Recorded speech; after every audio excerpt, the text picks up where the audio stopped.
There you go. And then I she'll like say it if we pause or if we end. She'll let us know again. It feels official now. Like now we can I don't start. know. I might have to leave. I'll give me the option. Yeah, it feels uncomfortable. It did make it a little more awkward. I'm like, oh God. All right. Yeah. Anyway, so welcome back after a little hiatus here. We are back into the worlds of Berzdrin and Jakeem. Hopefully all of you remember each other's characters, or at least your own character. So we'll go with that assumption for now. You've made it back into the camp with the riders after this really weird, surreal experience that probably a lot of you don't really know how to come to terms with necessarily, where you met this woman who led you away, and she led you to this sort of ethereal being saying that she was intertwined with fate itself and speaking about your destiny and things of that nature. Well, only halfway into that night's rest, you come to the almost supernaturally abrupt awakening of a crack of thunder directly overhead and an immediate torrent of rainfall seemingly spawned in an instant all around you. Immediately, the riders begin gathering their things. Their temporary structures are pretty much nothing in the face of this sort of weather. You see lightning crash overhead and strike directly towards someone's encampment, and it briefly catches on fire before the rain does quickly put it back out. Looking around, you sort of see these different levels of desperation and trying to get things back under control, though there hasn't been a lot of speaking as of yet, as the storm seems to drown out most of the immediate communication. Eventually, you even see the Central Research Laboratory being taken down and bundled into a series of trunks for transportation. The chem bikes begin glowing as the riders prepare a slow and measured departure. Only then do you begin hearing people screaming over the storm. "This is the time to go. We must go now. We must travel south. South may be dangerous. We may take the outer path instead." What do you guys do?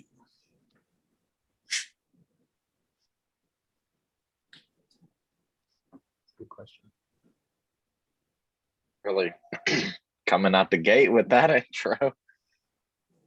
Are we all, so we're all set up in our own individual tents? I assume that you guys kind of like probably maybe a mixture of larger structures that you kind of helped with, but you're not in your individual lean-to probably. It's sort of like communal structures, I would say. Maybe with the exception of Ileana.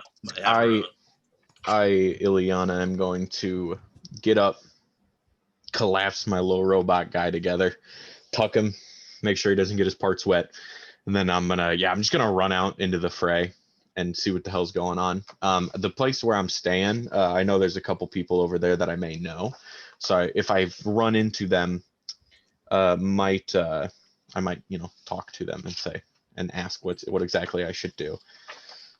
All right, I'll say that as you kind of tuck your little guy away, you hear like the whirring of some gizmos inside of him, and is like reconfigures to be appropriately sized for internal I guess capture of him. So you hold him in, and then as you make your way over, you see all these people are sort of freaking out, trying to get their bikes ready and all these things, moving around with these chemicals, but it's very clear that if the chemical gets wet, it doesn't function as well. So they're like really trying to like tighten things around that, hold their chemicals to be as dry as possible as they're sort of loading them onto these large flat beds that they connect to their hover bikes.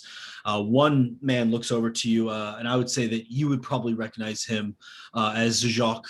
So this sort of individual who apparently at one point greeted you, though your memory of the event is not necessarily great.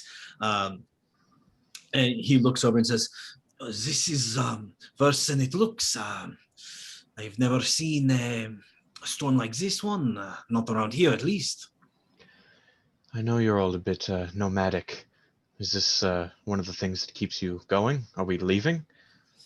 This sort of weather, it is necessary. They cannot stay here. And he like gestures around to like the lightning and thunder and the just torrents of hail and rain that are crashing down. And then I am going to get ready to spring into action here, convenient hair tie. I'm gonna put back, and then I'm gonna run, and I'm gonna go over to Tannel, Elmora, the chief engineer around here. I know he's around here, so I assume he's around here somewhere. Because I'm looking for him because I need some help. Yeah, I'll say that pretty quickly. You find him also scrambling to get things tied together. He seems to be working with a set of pulleys that are sort of haphazardly constructed. It looks like definitely made them himself, and he's using that to try and like anchor up some of his heavier equipment to be included with the rest of his luggage. Thanos, Perfect timing. You may help me. He's pulling hard on this. are you aware of the big project that we've been working on here, that I've been a part of? He kind of gives you a weird look and says, "Of course, I am aware of." If we're leaving, don't you think we should take that with us? He's being prepared. I think that this is okay. He like looks over at his other things. All right, I gotta check. Here, look. And I'm gonna pull off a little sack from my side here, and I'm gonna pull this thing open, and I'm just gonna start taking. Basically, I'm gonna clear off a table here and just, and the contents of the things I'm taking look like they would spill out of the bag, but however, the bag seems to be a bit bigger on the inside through magical means, and I'm just like showing him. I'm like, look, throw it in here. He seems shocked by this and says, "Why did you not tell us before you had this magic bag?" I made it this morning. It wasn't before. This is a new thing. It's actually a prototype, and I was not anticipating testing it out in such He activities. stops listening and starts shoving things into it. That's what we'll do. What are the other? I conveniently prepared one of my artificer infusions to be a bag of holding right now. So there you go. Very convenient. All right. So what are the other four of you doing in this sort of mad dash? I'm gonna casually walk out of my tent or hut, whatever it is, and I'm just gonna look around at the all the bustle going around, and I'm just gonna watch, semi-amused at what's going on. Maybe a little concerned about the storm and that there is a bunch of hustle and bustle, but amused because I really don't give a shit and I don't know what to do. So fair enough. What's the temperature like right now? It feels about maybe 45 degrees Fahrenheit, falling fast. Okay, I'm gonna leave the tent as well, and I'll be like wrapping my axe like in a fur to keep it dry, even though it's not like a beautiful weapon or anything. And I kind of look up and let the rain kind of just like coat my fur and like push all my fur back and kind of. Does feel good, Cole. Temperature is getting cold though. Need to be safe. I imagine it's not a big deal for you, my friend. Kind of like shaking. You like see his breath like a huge like poof of breath come out. Can be problem for anyone. I've got a kind of a thicker jacket type of thing for this, with some kind of fur type stuff on the end, and I just kind of bring it up a little higher on my shoulders and wrap it around me a little bit tighter. All right. I'll say that you're pretty surprised. You spent a little bit of time with Gold, but you haven't really seen him in pressure situations. He seems very present, but not at all concerned. He's like very aware of what's going on. He seems almost in touch with this sort of concentration on his face, but at the same time, not anxious. He's just observing for the most part. Even in frenzy and thunderstorm, you are calm. I kind of kneel down with my axe and put it against the top of my foot. Probably still like pretty tall. I guess Gaul is pretty big. He's pretty tall too. He's a pretty tall guy. Okay. Yeah, 6'1". What does Gaul think? You trust this witch? We help these people, or we leave, fend for ourselves?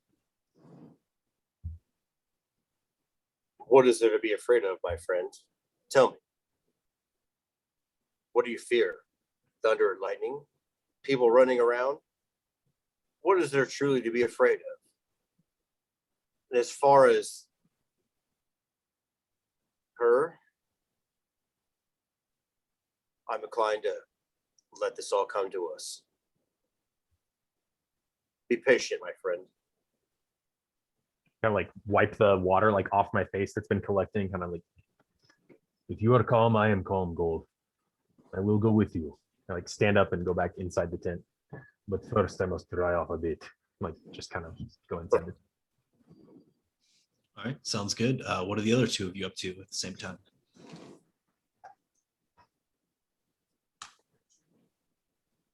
One of you.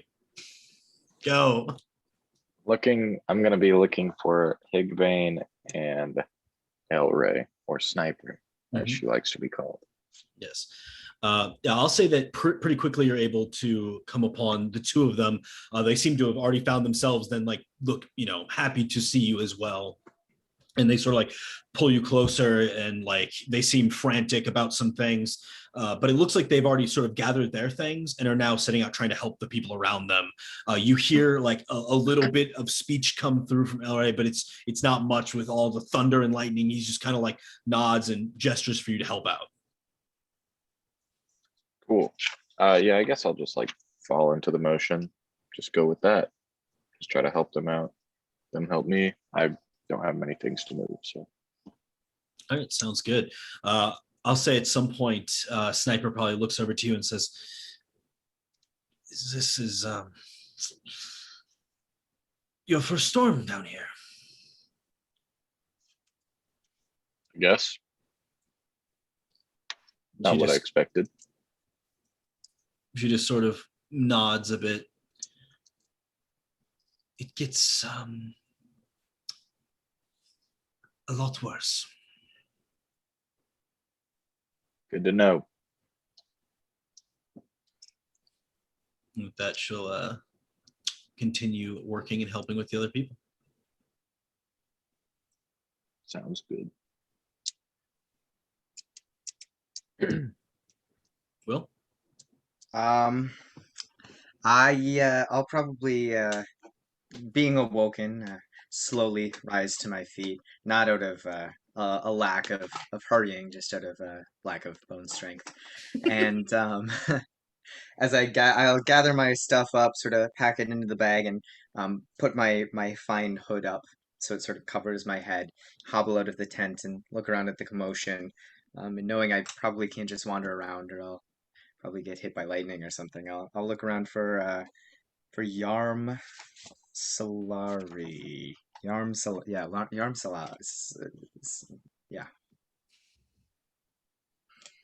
Yarm Solar. Yeah.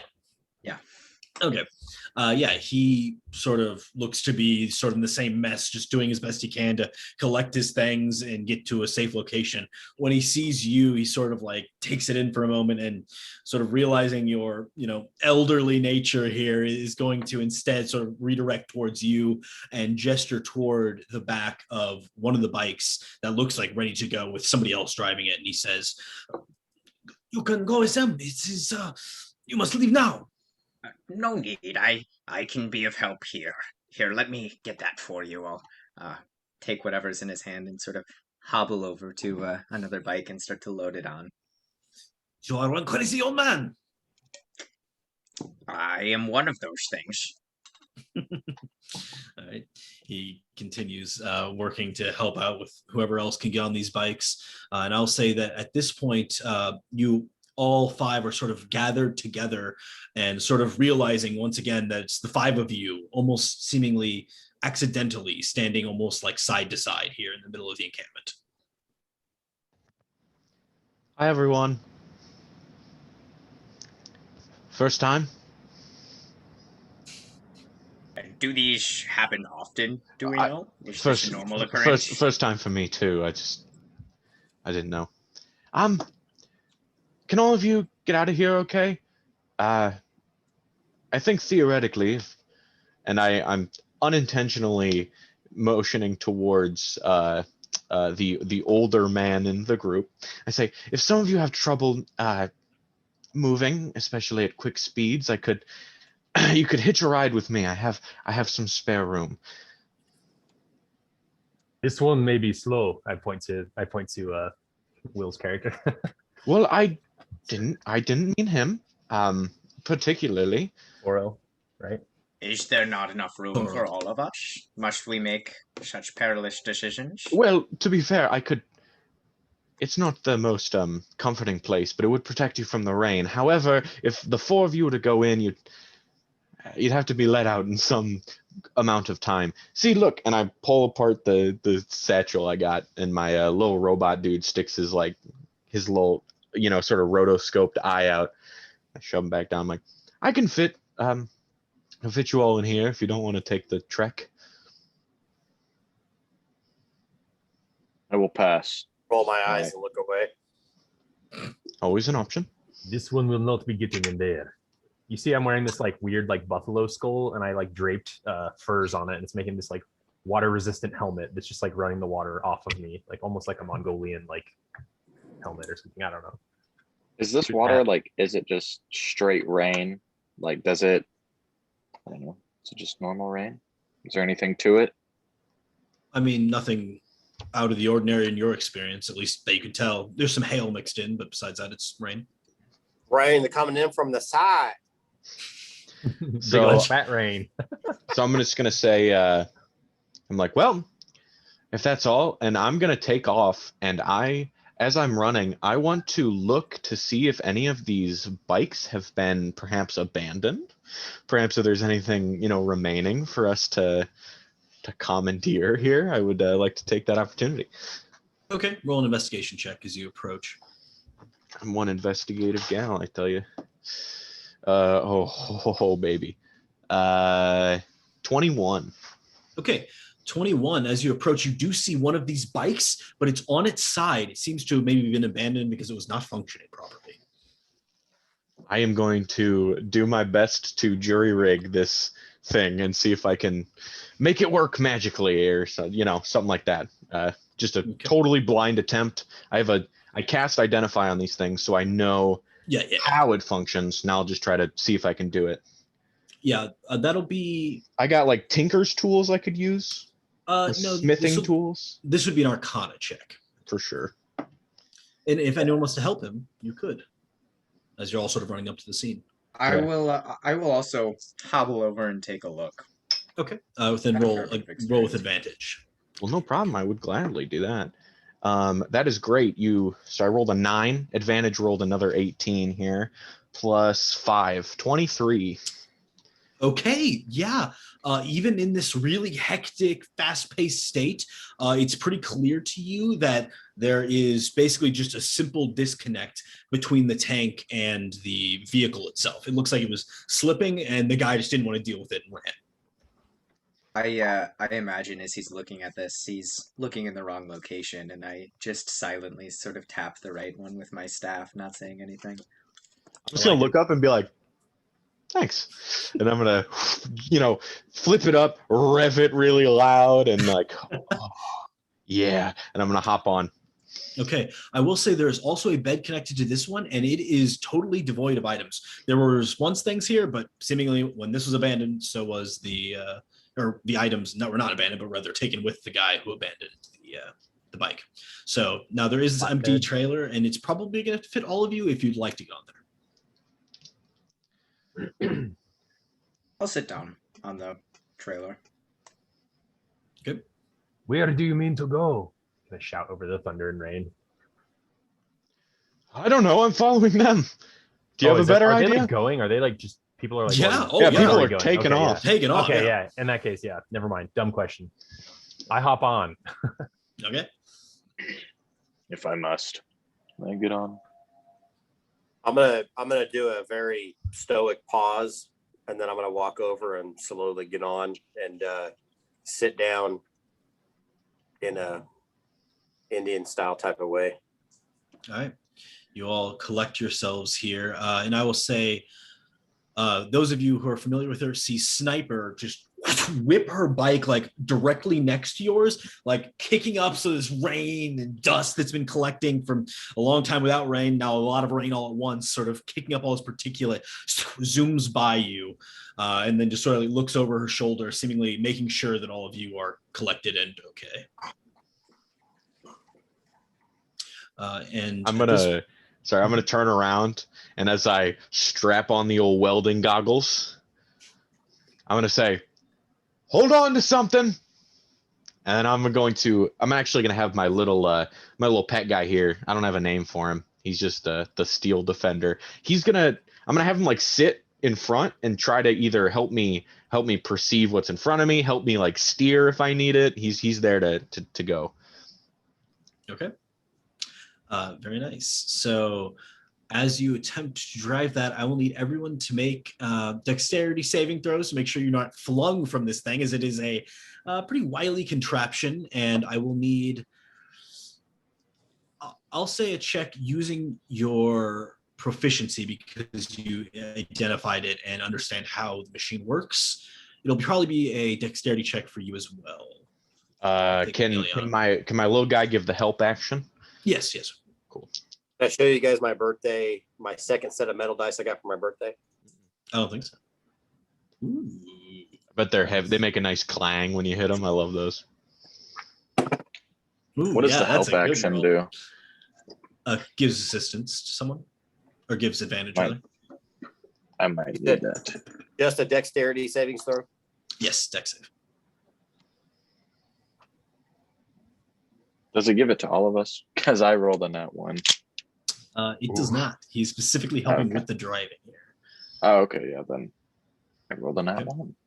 19. All right. 6. So, assumingly that I don't fall off, when he starts to go, I'm going to hold on, but at the same time, I'm going to flip up my hood and I'm going to turn facing backwards so that the wind blast is just hitting the back of my hood. Very nice. Yeah, as you're like casually repositioning, you see as the person who is traveling with you here, Tony, you find yourself being like briefly caught in this sort of like side wind, and then you see the other two. Toro, what did you roll? 13. 13. Okay, so you see as these other two are like reaching out for you, and then before their hands get to you, you go flying off the back of the bike, and you slam pretty hard into the ground below. That's going to be... that is 3 points of bludgeoning damage as you slam down, bounce once or twice, and then does anyone say anything or do anything to alert the driver of the situation? I'm going to jump off right when he flies off. It's like wrangling kittens, man. Exactly. I'm gonna stamp my staff, and as I'm doing so, cast message to Ileana. Best to slow down here.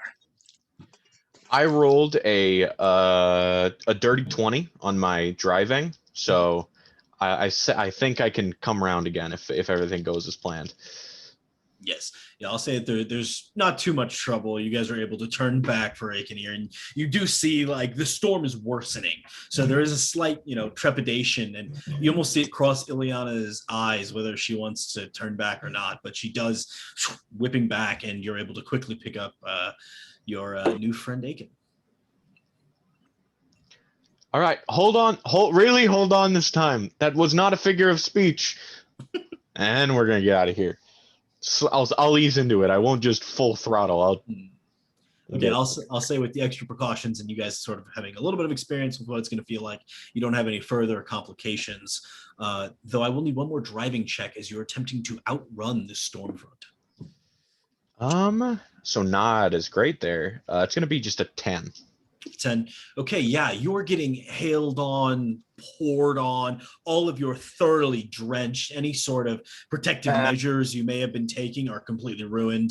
There's no attempt to keep yourself in any state of, common repair at this point. Your clothes are in tatters. It's a disaster. Sort of this particular matter is starting to kick up when all of a sudden you lose the sight of any of these bikes up ahead.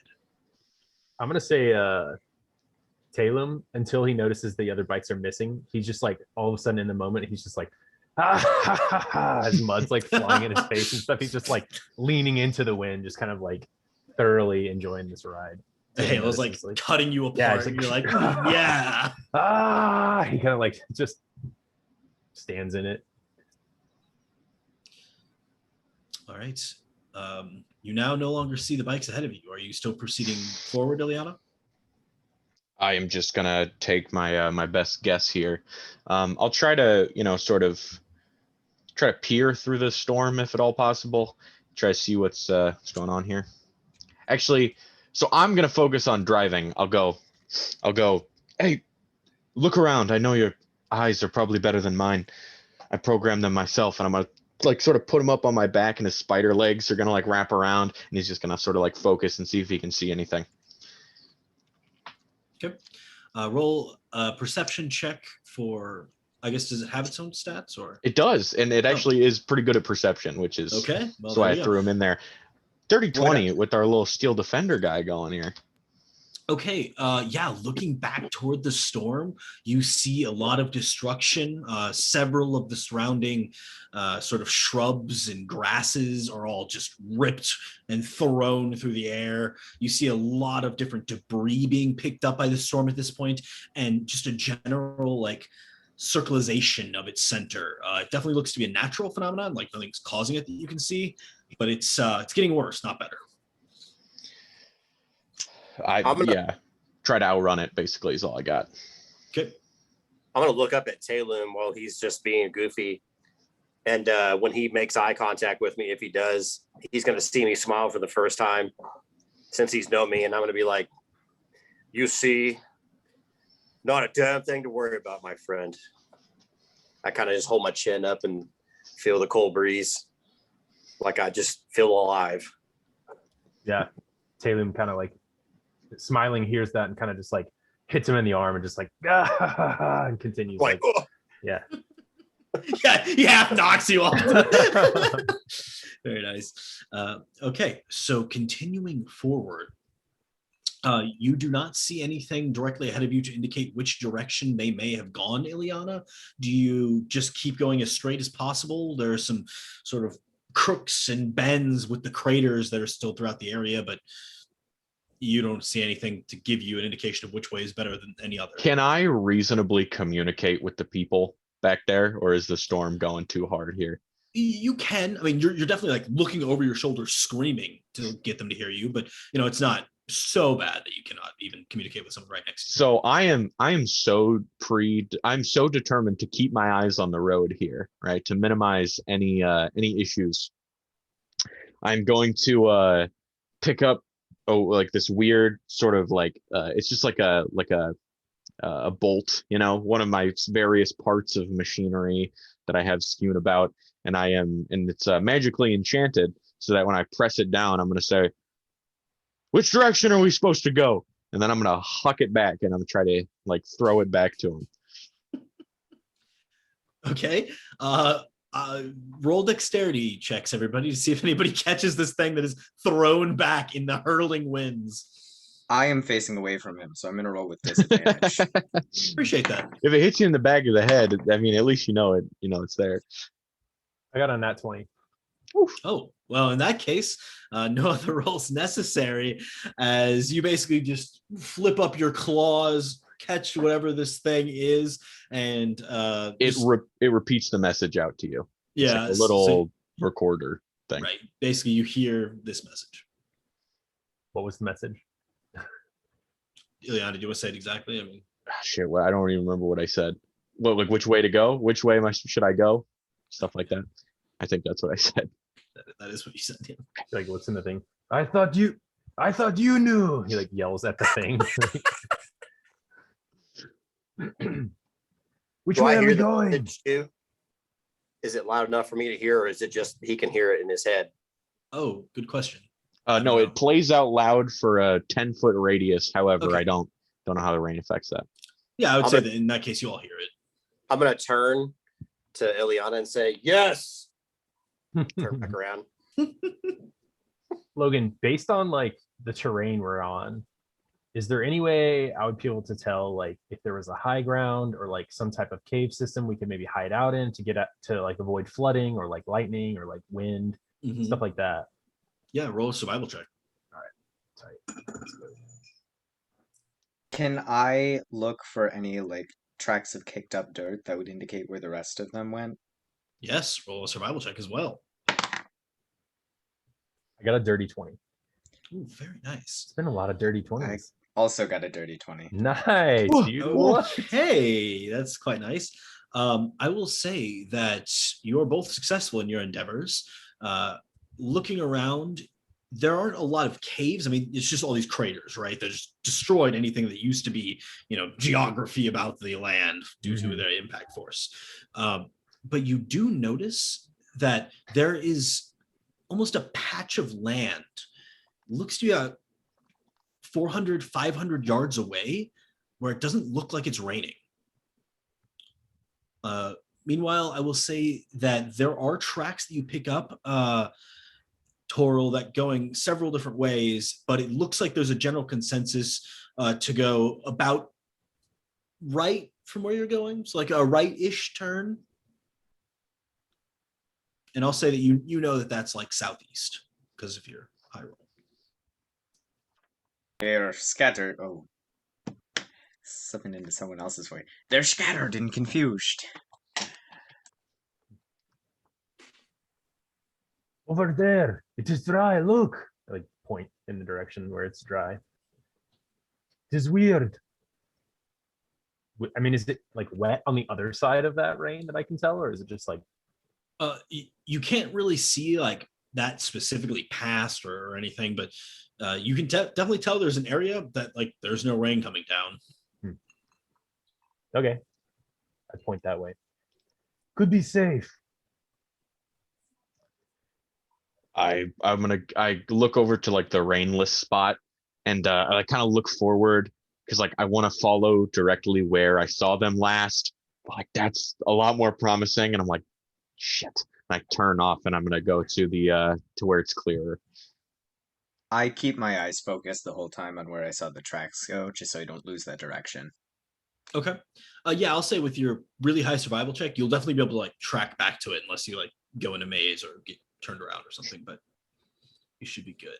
There's a maze. I mean, something that would like disorient you from where you already have an understanding of. Anyway, you arrive in the area that is not being rained on, and it is a harrowing experience as you sort of just all of a sudden look around and it's totally dry. It's like going under an overpass on the highway when it's pouring. There's this weird moment where there's just nothing.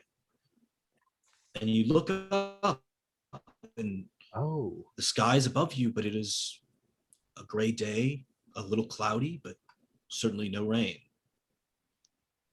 Looking forward, you see this patch of land with an odd gray tint to it.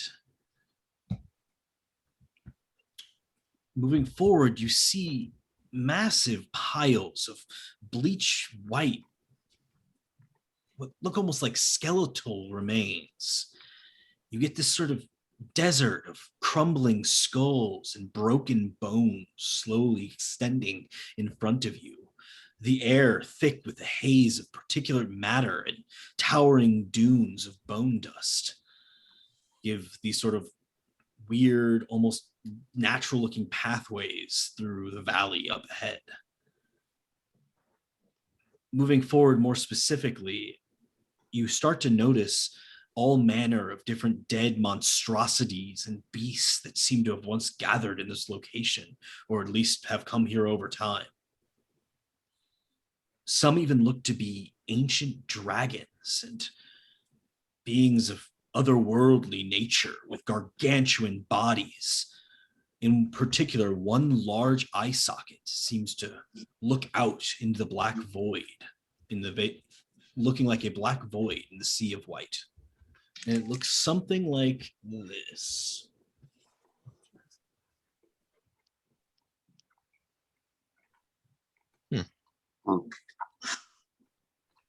I am just gonna break, so we could get it. I'm gonna sort of stop before we get up there, and I'm just gonna like sort of give everyone the opportunity to take a look at what we're going into here. Maybe rain is not so bad. I just sent you all a picture of the page if you'd like to see it.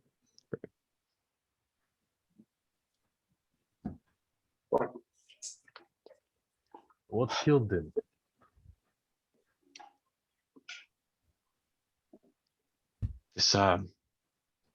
This looks to be almost a more natural phenomenon.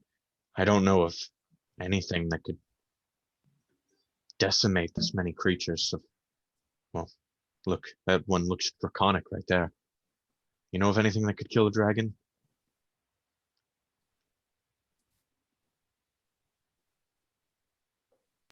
I've done many years of research on various subjects. Do I know of anything that could kill a dragon? Um, roll a history check. Hmm. Hmm. History 11. Not too great. There are a great number of tales of heroes and things killing dragons in the past. Sometimes as like a knight in shining armor, sometimes a group of adventurers. There are talks of huge wars long ago with dragons. I mean, you're generally familiar with the ending of an age in the past that had to do with dragons, but nothing too specific. I don't say anything. I just keep Okay. to myself. I'm just going to stare at it and say, I have never seen a dragon. Well, looks like we're a little too late to see it in the flesh.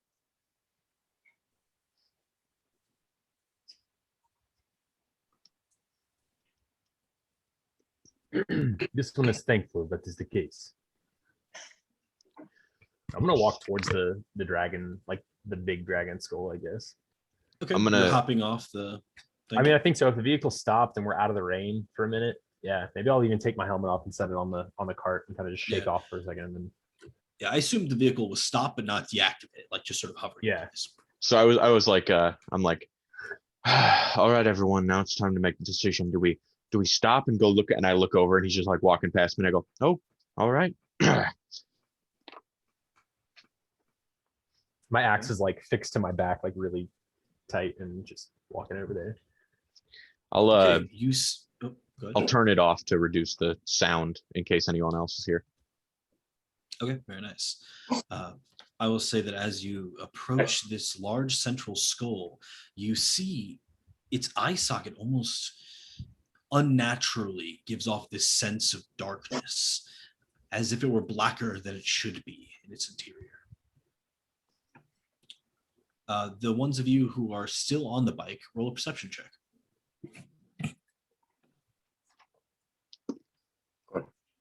17. 13. 24. Okay, 24 is good enough. You see tracking you what appears to be a skeletal hound of some kind, slowly walking up toward where you are currently parked. I got How a far is it? natural 1 on perception, so I for sure don't notice that. I would say it's probably 25 feet away right now, but coming your direction. Okay, I'm gonna whistle and try to direct the attention, but I'm gonna slowly approach it and try to tame it rather than just instantly kill it. Okay. When you whistle, you see it like rear up and quickly approach you.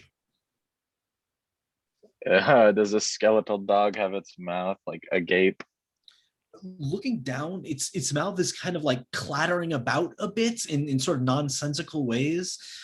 It has this general nature about it where it's sort of quivering, the bones disconnecting and reconnecting, but it doesn't show much emotion facially in its skeletal form. Fair enough. Would it be possible to do an animal handling? Yes, of Without- course. Yes, I would like to do that. Okay. Okay, that wasn't too bad. That will be an 18 for animal handling. Okay. I'm just trying to touch it, not just. That's what Yeah. I'm trying to do. Reaching your hand out sort of gingerly towards it, you see its gigantic canine teeth clamping up and down. And then its nose sort of reaches up and nuzzles you. And you see its skeletal tail begin to wag behind it. I'm going to start, just aggressively petting it more.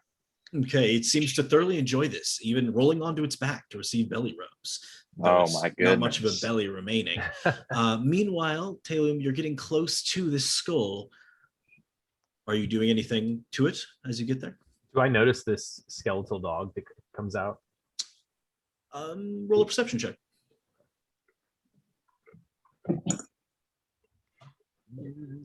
19. Yes, you do. Okay. You see, it looks like to be playing with Aiken. I guess in this case, I'm gonna like slowly get my axe out, like off my back, and kind of almost like a little bit of a hunched position, and turn back towards the dragon head, and kind of like just super curious about just it. Okay. I'm like in straight euphoria right now. I'm just, playing with it. It's playing with me. What are the other three of you up to? I'm going to back up Talum. So I rolled a 13 for perception, so I'm not concerned. If I saw the dog, cool, I'll pay attention to it and then turn back to Talum, and I'm going to slowly back him up. Okay. Yeah, I mean, you're also coming upon this skull here. Do you reach out to touch it or interact with it in any way? I'm going to stay behind him, so he's leading the way. Okay, easy enough. You keep just a foot or two of distance then. The last two of you. I'd like to move forward. That now that the dog situation's all good, whatever, that doesn't involve me. I'm not an animal kind of gal. So what I'm gonna do is I see walking towards this weird dark circle. I'm gonna take one of those, like another one of these, bolts that I have in here, and I'm gonna shove it in a little like vial full of green liquid. I'm gonna shake it up, and the vial or the bolt inside of it becomes like phosphorescent and like glows a bit.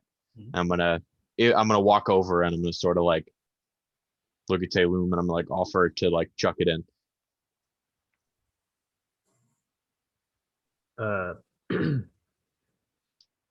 He just kind of looks at the thing in your hand, looks back up at you, and he looks back to the dragon skull. Talum cannot think what would kill a dragon like this, but Talum thinks that if it bleeds, it can be killed. Like looks back at those two. What is this? Gesturing to the thing in your hand. A light. I thought that eye socket was a bit dark. And instead of, sticking our heads in to see what's up, I thought maybe we'd take some precaution.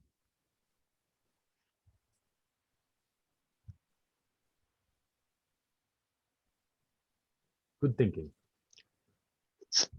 I'm gonna huck the little bolt here into the eye socket, see how the light reacts to this weird darkness. Could be place to sleep. Is the skull big enough to like for us to climb inside of it? You couldn't like climb into the eye socket, but you could like put an arm in or something. Gotcha. Okay. Throwing this sort of colorful light in there, it pretty much immediately becomes enveloped in this darkness. You don't see it at all once it enters the skull. That's not good. That did not seem good, no.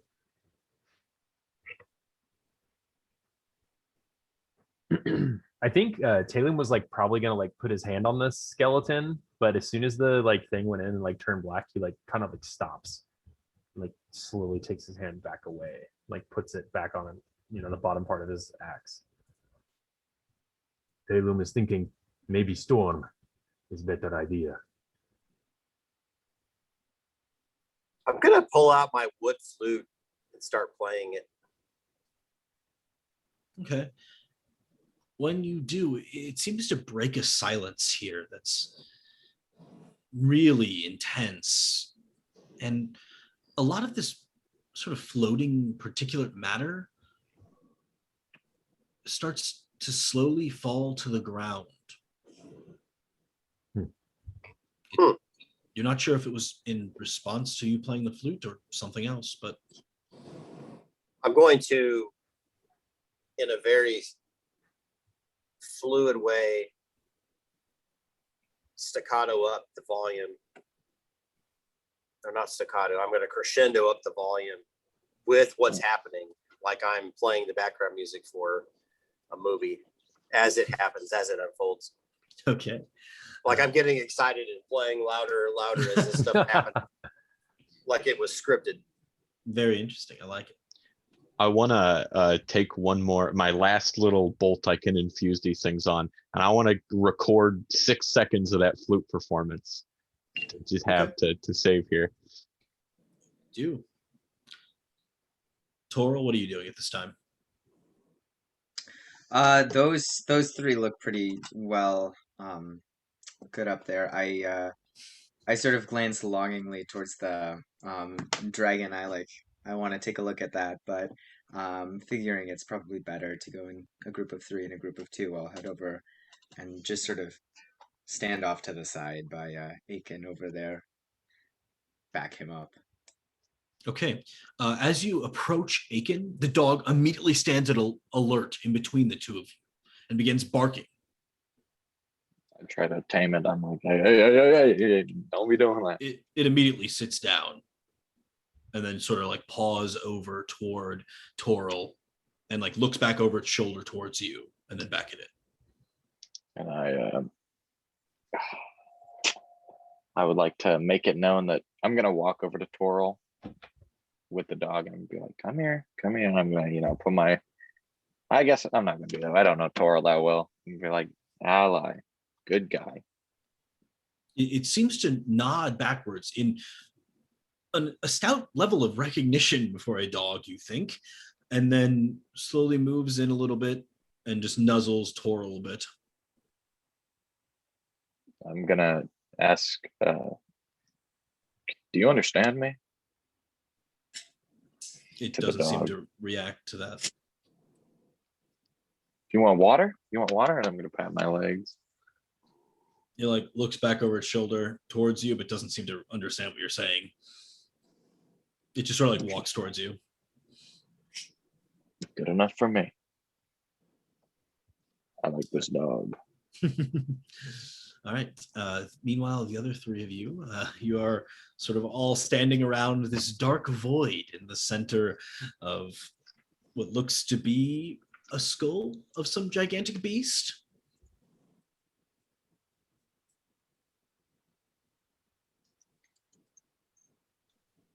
So I want to break off on my own here and start examining the skull from different sides, see if I can see inside of it from any other angles and if they sort of have the same vibe. Okay. You're moving around it. Are you touching it at all? I will. I'll look around, and if nothing kind of happens, I'll stick my hand closer to it and I'll play that little bit of flute noises to see if it can change anything. Okay. As you reach out and touch it, your mind seems to meld with something. Don't like that. You feel yourself burgeoning on some sort of new consciousness, something far away. The feeling of being in charge of something. The feeling of pressure, of stress. And then slowly, your mind becomes one with a man far away in a floating city. He's looking around and he seems irritated about something, sort of going from one man to the next, scolding them. You feel his thoughts, his anger, his confusion.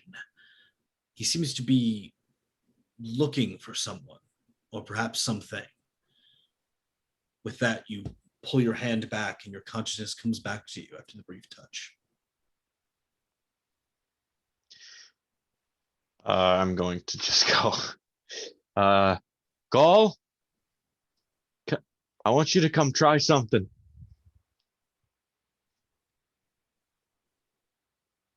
So has everything kind of slowly stopped, got a little exciting, and then did it just nothing more happened, or when I was playing music? So this happened. I mean, immediately as you start playing music, you hear your friend screaming from the other side of the skull. But outside of that, you do see like all this particulate matter like slowly settling, but nothing else seems to happen. I mean, you could continue. You're only playing for like 5 seconds. Yeah, I'll crescendo up and then I'll just decrescendo down, and I'm gonna keep playing as I get softer and softer. And I'm gonna walk over, and I'm gonna visually look at whatever he's showing me or she is showing me. But I'm gonna keep playing, maybe at a soft tone. Okay, as you start playing softer, you see all these little specks begin floating back up. It's very odd.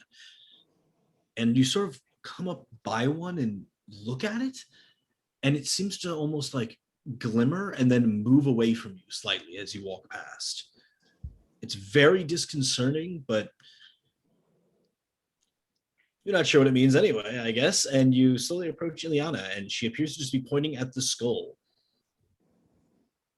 I'm gonna look at what she's pointing at for a second, and if I don't necessarily perceive anything, I'm going to slowly ramp back up with volume and watch some of these specs and see what they do again. All right. You see they begin a downward trend once again, but this time some of them seem to coalesce, moving in towards each other, making different collections and shapes and forming into almost like constellations around you. As you continue getting louder and louder, they seem more unified, more organized. It's very odd. I'm gonna feed off of it and I'm gonna go with the flow and kind of go back and forth and I'm gonna flow with them. Okay, there's this odd, almost feedback loop between the two of you. They seem to move and reconvene, break apart, and come back together in these odd patterns that almost begin to remind you of a dance. And it's not long before they start forming into small shapes of little creatures jumping and playing and frolicking through the woods, and even in the shapes that look like they may be children, small humans, and other varieties of such. You don't know what it means, but there's something sort of forming pictures in front of you.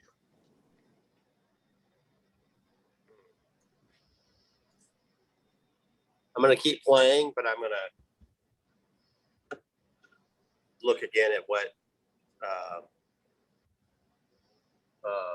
Liana is looking at. Do I see anything? No. Just looks like part of the skull.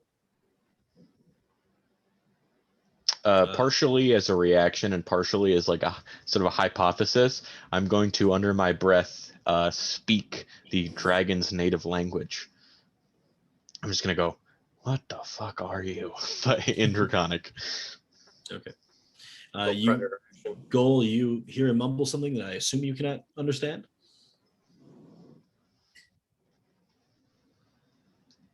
I'm going to get closer to her, and unless she like does something to prevent me from doing it, I have to use 2 hands to play my flute. But I'm going to. It's not a frontal flute. It's a traditional flute, like you would play like this, but a large bore diameter, kind of like think Kill Bill. If you remember him playing that traditional Japanese flute that was super long, big bore. Yeah. It's something like that. It sounds something similar to that, kind of that Japanese flute type sound. But I'm going to come opposite side, and I'm just going to kind of lean up against Liana and kind of nudge my head towards the souls or whatever this is that's doing that, and kind of wink at her if she's not already looking at it.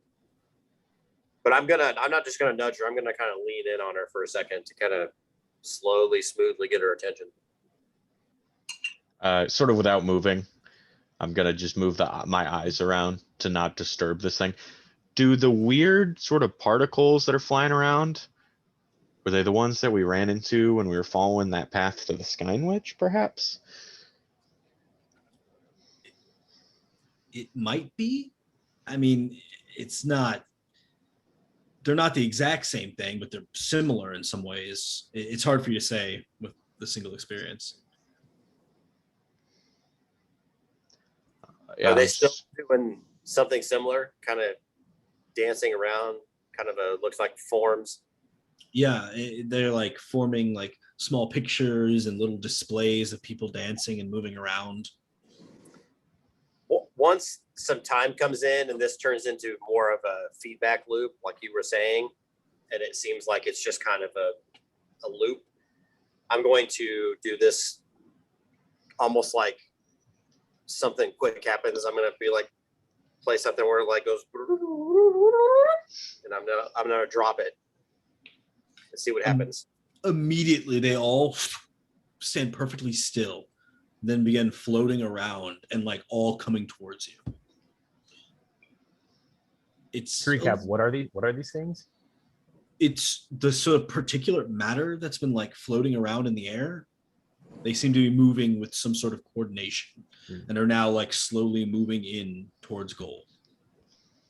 So I'm gonna back away and over kind of smoothly and see if they follow me. They do pretty immediately. So then I'm gonna start the music back up and be like,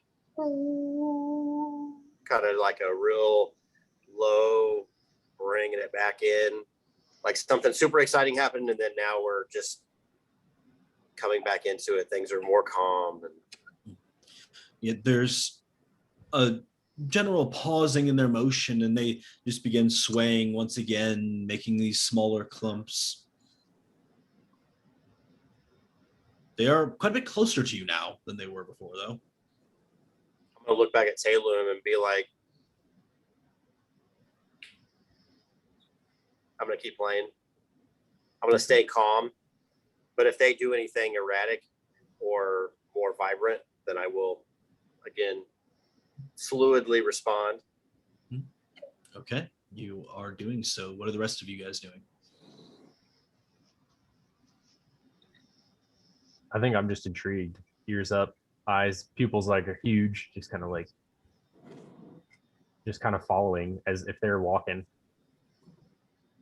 I'm uncomfortably being rubbed by a dog. Total's not a dog person. How I many of am these things are there? comfortably being rubbed by a dog.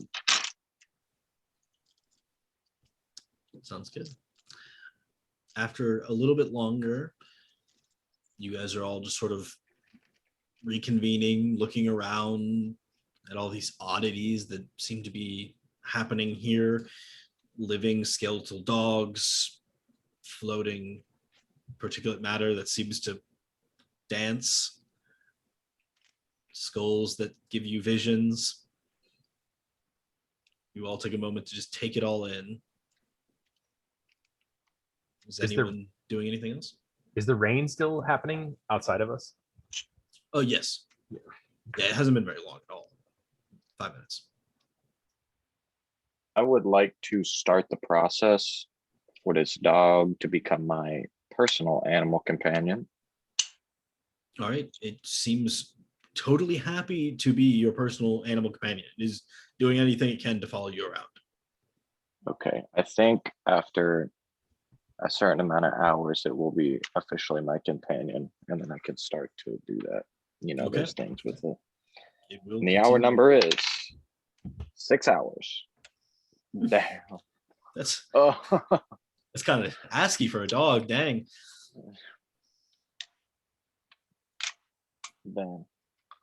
Think if things are not like turning aggressive at all, I'm gonna find a spot that maybe like if the rain does come over us, it would be hopefully covered to some extent. Is there anything like that?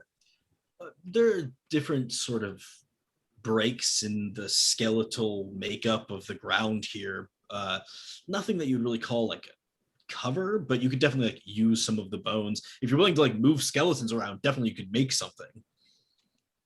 I think I will like gently. If it doesn't look like if there are bones that are not directly connected with a skeleton on the ground, you know what I mean? Just like Yeah. random bones, you know, like disassociated bones. Yeah, most of them are not like clearly identified as a single structure, a single creature. Okay.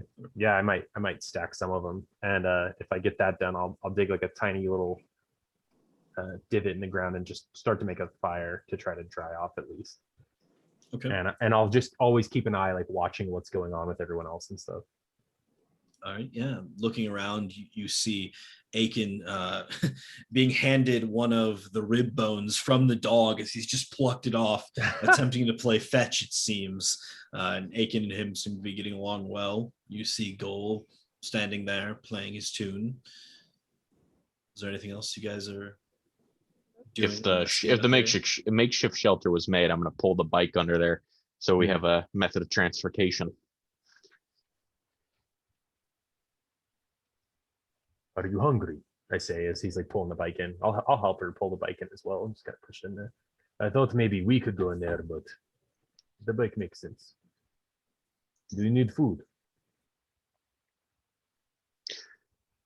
It would be preferable over the alternative. Logan, could I have like taken some of that, like, remember that snake meat that we ate like last time? Like they had like someone was cooking like a big like serpent snake thing. Yes. Could I have like kind of pocketed some of that for later? Yeah, sure. Okay. Okay. And I'm gonna form like a spit, like I'm gonna try to form just like a shish kebab out of a bone if I can, and just kind of skewer the snake meat on there and try to warm it up. It is leftover. I hope that is okay, but it is good. And I'll cook it over this fire if I can. So as he's cooking it, you can see it as I do so. I pull out my ink and quill and I open up this book that I carry around with me constantly, and I do like a little sketch of it kebabbed over, the spit on the flames, and then I like start writing about it. Like it looks like I'm listing stats about this like piece of meat or whatever in this book, except it's written in, some random crazy ass language. So kind of like sneak a peek at the book. You're like gold, no? I just like poof, close it shut and I go, how so? He is a sky person. You are from the sky. I see your gadgets, your writing, the way you are. Yes. Yes, that's where I'm, yes, the sky, yeah. Like sits down and pulls one of the like snake kebabs off. Where are you from? From here, mostly there. I like point like north. So Depends on the season. how the that lady talked to us last night about, how we can't let the city fall and whatnot. You were in agreement, right? You were wanting to not send a bomb towards the flying city. Talum does not know. He knows that blowing up city like that hurt many people, kill many people, maybe some who do not deserve to die. Talum believes if you do this bad thing, there are things that will find vengeance upon you. I take a bite of the snake. I slowly creep open my note like a therapist, like, and you just drop some weird, and I go, what exactly do you mean by that? Talum is surprised you do not know. Talum wanted to ask you questions. Oh, I'm new around here. I'm not used to the customs. Talum has never seen it himself, but many say that a man who takes another's life without justice, without purpose, there is something out there that hunts him down, seeks vengeance, makes it right. Huh. Like Yeah. Ghost, maybe? Right, yes. Seeks justice, and yep, that's rather interesting. Thank you for letting me know. Talum has never seen it because Talum has never taken a life that has not been asked to be taken. He takes a big bite off of the. Is anybody else hungry? There is a bit left. I will say, Talum, it's extremely surprising to you that he's never heard of this. Like, even other people from the Sky Cities have heard of this thing. You think it's odd that he would not know about it? How could you not know? How could you not know? Just take more bites. Talum, uh, as the only person in this group that's sort of even remotely held a conversation with me yet, I think so far you're my favorite. So keep that in mind. Tatum's ears like kind of perk up and kind of like he like holds the skewer now empty. To be honest, I did not like you the first night I met you. Thought I may have to kill you. But Talum likes you a lot. How do you like the snake? The snake. Oh, right. I'm just gonna very like carefully like. Yeah, it's sustenance. Right. I suppose I can pay you back in some way. Do you have do you need like water for, like not the rain kind, like the drinkable kind? Talum's like, there's a difference. Yeah. He just Talum just like looks. He like kind of leans back on his hands, you know, and just looks at you for a long minute. There is no repayment necessary for food.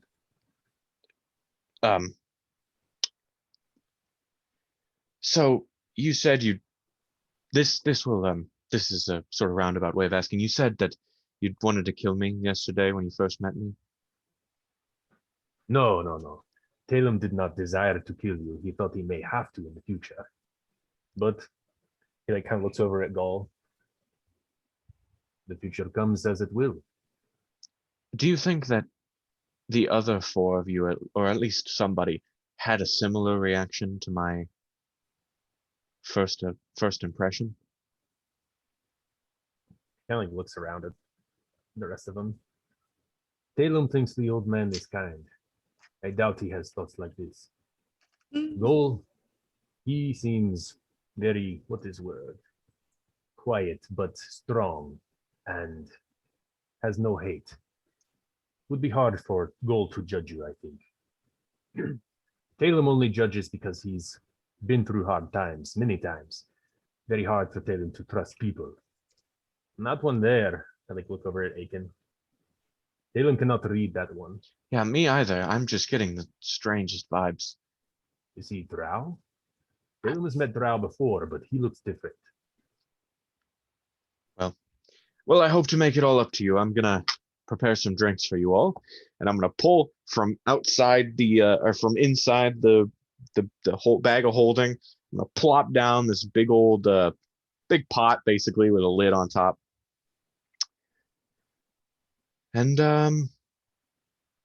yeah, just give me a second here, and then I'm going to sort of start, messing with the runes on the side. I'm gonna flip some switches. It looks relatively mechanical, and then I'm gonna like twist the lid, and all of a sudden you're gonna hear like liquid pouring. Like as soon as that pours, I like sit up and kind of like, what is this one making? And then it's like a kitchen timer, like ding. And I go, this is 4 gallons of beer. What? 4 gallons? That is correct. Technically, it would take 2 minutes for this to make in my alchemy jug. I mean, it's not like this. It's a like, big boy.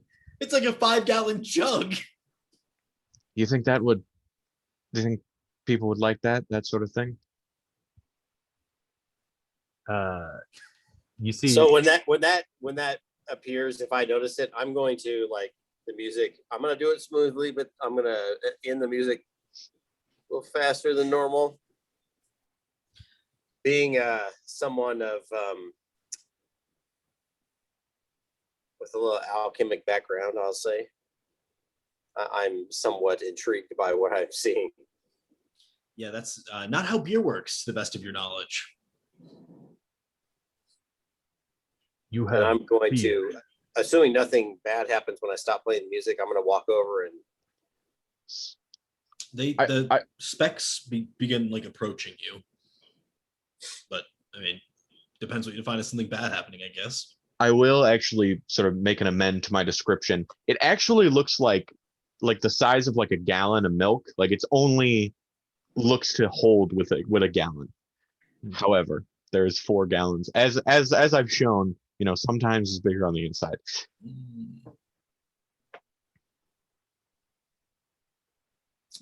Go, would you like some? How did you do that? It's quite simple, really. Fermentation, hops and whatnot. It's a long process. I'd rather not bore you. However, I can promise that this is some of the purest and best you've ever had. On second thought, repayment does sound quite good for I'm the sure. snake. And I don't have any cups, so everyone's got to share the jug here. Oh, man. It's like a communion cup at church. I don't know if you guys ever had those people drink out of that one. It's gross. Yeah. But I pass it off. There you go. Have a good Yeah, time. I'm gonna be like, I will try some, and I'm gonna try it. Okay, just drinking from the jug. Ileana, is it good beer? It is. Well, technically, that's not my decision. But considering I formed this out of nothing, it's like borderline magical beer. I mean, that's got to be good. That's got to be pretty solid. I'll say roll a tinkerer's check. See how good the beer is. That is a 15. I guess plus my proficiency. 17. Okay, yeah, it's really good. I mean, at least you think so, Goal. You haven't probably experienced too many beers, but this one's pretty good. I'm gonna start with kind of a very skeptical look and sip, and then I'm gonna keep tipping, drinking. You better not drink all of that. As you drink it, I pull it down abruptly and wipe off my face. You hear a deep, low kind of oh god. I'm like. As you drink it, it doesn't decrease. It's still stays. So I'm trying not to spill it. I look at Talum and I kind of nod my head and hand it to him. Yeah, Talum kind of looks at it, looks down at it, looks up at everyone, and just he wafts it and takes the deepest smells like beer. Yeah, and then he just is gonna okay, and take a deep swig. Yeah. I take a moment and I'm just of course, the way to get them to like me is to give them beer. That's obvious. It was so obvious. Why did I not think of it sooner? I walk up to Ileana and look at her straight in the eye, and you see this grin grow across his face, and I put my hand on your shoulder hard, and I say, "You, Ileana, bring beer to Talum and Goal. You are Talum's friend," and I bring you in for a bear hug, with the beer, trying not to spill the beer in my all of my various vials and equipment on top of me. I just slam into you. The glass hits together, and I'm like, oh, there's a lot of money strapped to me at the moment. And I'm gonna just ha, there is beer and snake. I yell to the other guys that are. Well, I hope this gives off a better impression than yesterday. And I say, go on ahead. And I sit against the bike and just let him go to town. Is it Ileana or Liana? Ileana. There's an I at the Ileana. beginning. Okay. I will say at this point, these small specks in the air have all coalesced around Goal and seem to slowly be closing in on your pipe. They're just landing on it, surrounding it. What are they landing on? Oh, I said your pipe. I meant your flute. Oh. I'm just gonna hold it and watch. Okay. Quickly, almost all of these specks are connected to it. And they begin pulling it out of your hand. You feel a force against you trying to remove it. I'm gonna just kind of release it. Okay. They fly it up and begin moving it around. Perhaps imitating you playing it, though you aren't sure. I'm gonna sit down and with a smile on my face and just kind of watch. Okay. After maybe 5 minutes or so of moving around, you start to hear stunted noises coming from this flute. as if whatever this is, this collection of things, he's learning how to play it. I look over at Taylor. I like kind of nudge him. like kind of like I'm like, they're learning. Like, go on then. That's it. Smoother. You start to see it, they almost like form these appendages like hands to play the different notes, and their main grouping of them starts looking almost like your face in certain ways. It has a mouth, and they seem to be developing their own necessities for playing whatever this is, however they can. You see, music tames the savage beast. I just watched these beings grow arms, and I'm just like, It's not like it grows. It's like some of the specks move around, so it's like in motion. And I think the idea of like sort of a hive mind going on right now. I'm just like, okay, I'm taking some notes on those guys. Yeah, they seem to be able to think together or communicate very quickly about certain things. I'm gonna stand up after 5 minutes, and I'm gonna go over and I'm gonna hold my hand out for the flute. Let's see what they do. Okay, you see they all like shoot around it and then like coalesce back on it and slowly levitate it down towards you. And I'll take it smoothly, and I will again slowly and quietly begin playing and ramping. This time they're like gathered around you. All these little floating specks of light just staring and moving and seeming to try to learn from what you're doing as best they can. And I am about as happy as I've ever been in my entire life, playing this flute like I am a concert flutist. Mm-hmm. And I'm just kind of moving and swaying and dancing and moving away and towards the group. Just I'm in my own world, enjoying the company and the beer, appreciation of my musical powers. Aiken, Toro, what are you guys doing?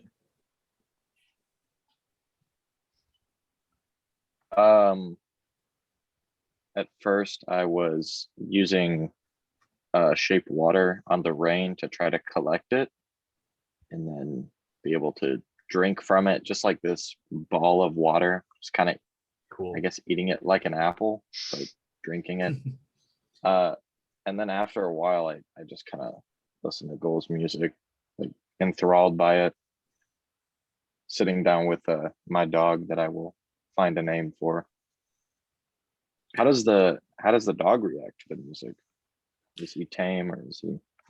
He's fairly tame. He doesn't seem to have any immediate reaction. He's much more concerned with what you're doing. He's just always watching you, and like when you sit down, he sits down right next to you. It seems incredibly attached to you. I will name you soon. Pretty much anything you say with that you seem happy, it like responds, pleasantly. It like rubs up against you. It seems like its sole goal is to see you happy. What about you, Toro? I do have something else. You can go ahead. No, you're good. Okay. I probably also will sit down. Is there like a fire going? I made a small fire. Oh, no, I to remember to cook the snake a little fire, yes, if I could. I'm gonna go sit down by the fire, and I'll pull out my mess kit and some of my rations, and I'll sort of mix them up. I imagine they're like, hoity-toity, like MRE type stuff. So I take my little metal cup and I boil some water and I pour it into the pan and I sort of mix it up, and I'm just gonna silently sit there and eat. Silently, no. I like go over with the jug if I can, and like a skewered snake. Try this, my friend. It is hot. The ale is cold. I like sit down like uncomfortably close, like next to Toro. Snake does not agree well with my stomach, and as for the beer, well, it does not agree well with my brain. Do you prefer wine? Because I can do that too. I appreciate the offer, but water is perhaps the best bet for me.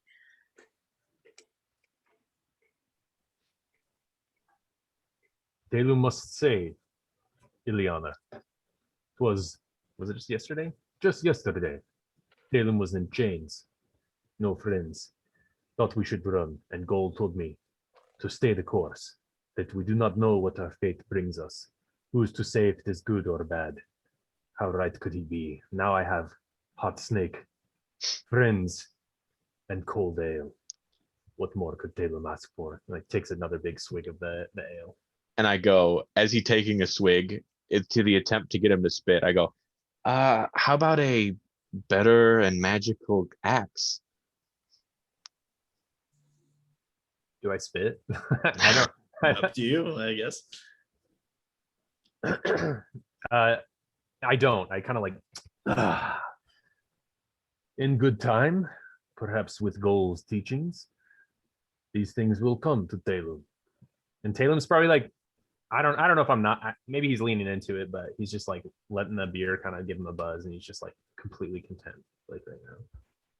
The warm fire, small as it may be. I'm gonna pull my axe out, in fact, and like just kind of like lay it by the fire, let it dry off a little bit. I've had this axe for quite some time, Talum has. It is nothing fancy. It's lovely. I'm just saying that if the time comes, I need, well, let's say it's something like the snake and beer endeavor. We need something from one another that's mutually beneficial. I get you a new handy axe, not new, just improved, and you can help me out if I may need it. There is something Ileana needs. Oh no, just if the time comes. Talum swears this. Listen to me now. You provide the ale, and Talum will do the task for Ileana. He takes like another deep swig of the. Well, the first task I suppose I have is to get, well, similarly to how you changed from yesterday to today, if you could help Aiken get that way as well, I don't think I would be too upset to have him join us. Say no more, friend. I'm gonna get up with the ale and whatever snake is left on a. It's slim pickings at this point. Yeah. I'm gonna walk over to Aiken and the dog.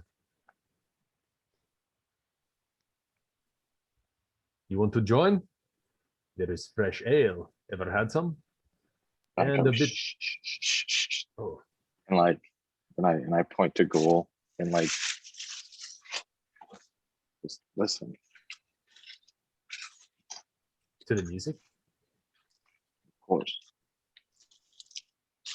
It is very beautiful. Do you want something to eat? What do you have? There is not much left, but this snake from last night, it's still warm. And this fresh ale. I do not know how Ileana made it, but it's quite good. The best I've ever had. Talum has only had ale maybe 6 times in his life. He remembers because it counts. This is the 7th time.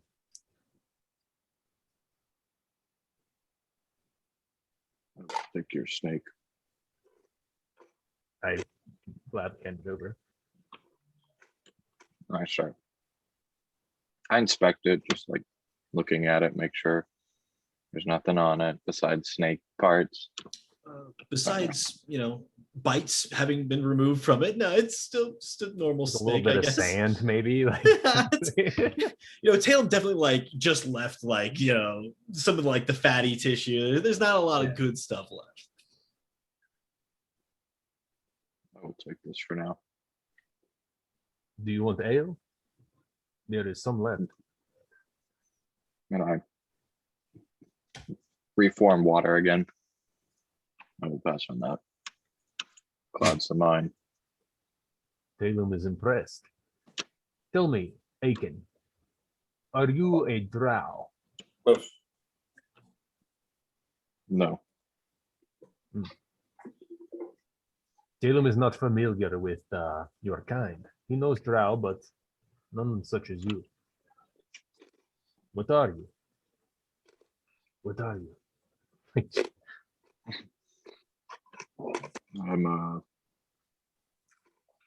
I look around and I lean in, really buying into it. I'm a scary water creature.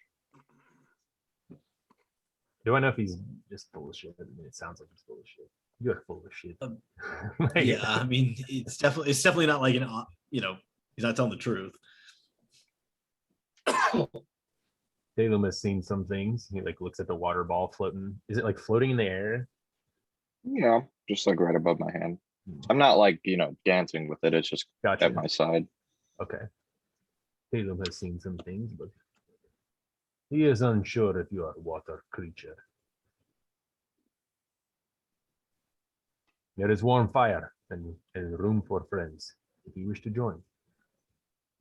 I will remain here. This music is beautiful. I will give you your, how do you say, privacy. Go back to the fire. I just want the one- dog. That one is a tough egg to crack. I would have thought the ale would have been a, what do you say, enticing? It would entice him. But like the old man, he does not want any.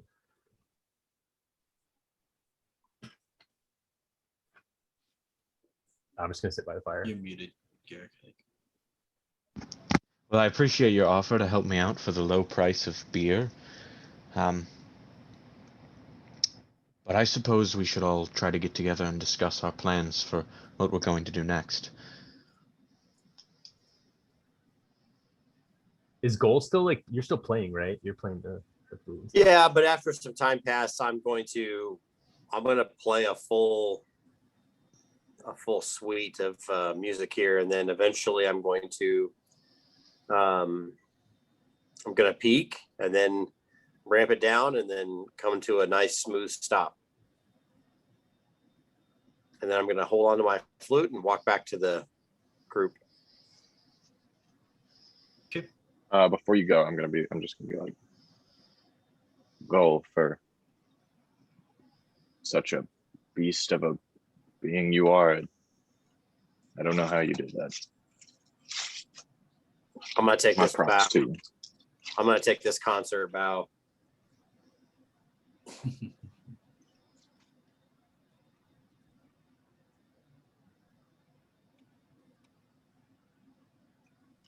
All right, regathering.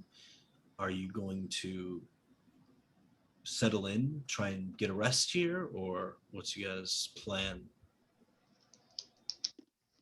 That's what I'm going to ask all them. So, what is our plan? I don't think we're going to sit out here in the Valley of Bones for waiting for rescue. I think we should plot a course and try to follow it. What do I know about these storms? What's the likeliness that it'll pass over? Eventually, you think it will. It might be a couple hours, couple days, sort of depends. Do we think the bikers would have made it through? What are their odds? You're based not on- very familiar with them and what kind of technology they have, but Yeah. I would say you've heard tell of the riders being very formidable, and I mean, they probably are relatively used to this kind of event, so you think that they've probably survived. I mean, maybe not without some loss of bikes or maybe, a life or two, but you don't think it would have been like the end of them. Okay.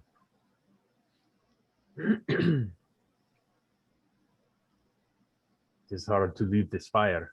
It's warm and cozy here. But Talon thinks perhaps we could catch them. Maybe they have a lead on us. Storm could last an hour, could last days. Difficult to know. Well, I'm all for going to find them again in the well, hopefully we'll try to sit out this rain, but then we should go find him again if it doesn't cease.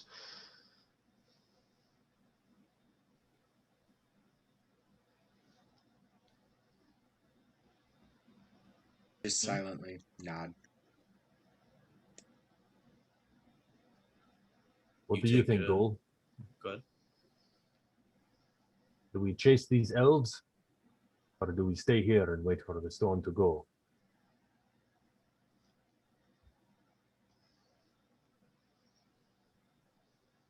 It's rather nice here. I am inclined to follow the group.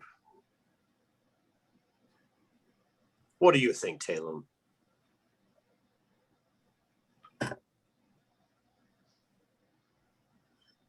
Do we want to destroy this weapon? Or do we want to build it? I kind of look at it like Liliana, or I guess I wouldn't know that you were building it, would I? Have you revealed that at all?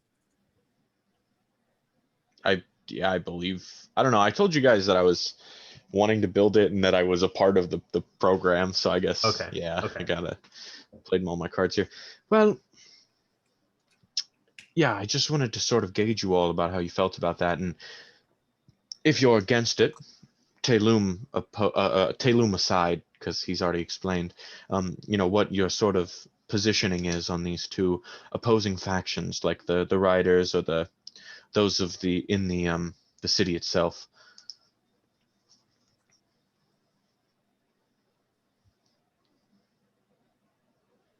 Neither is innocent, but neither deserves to be punished either.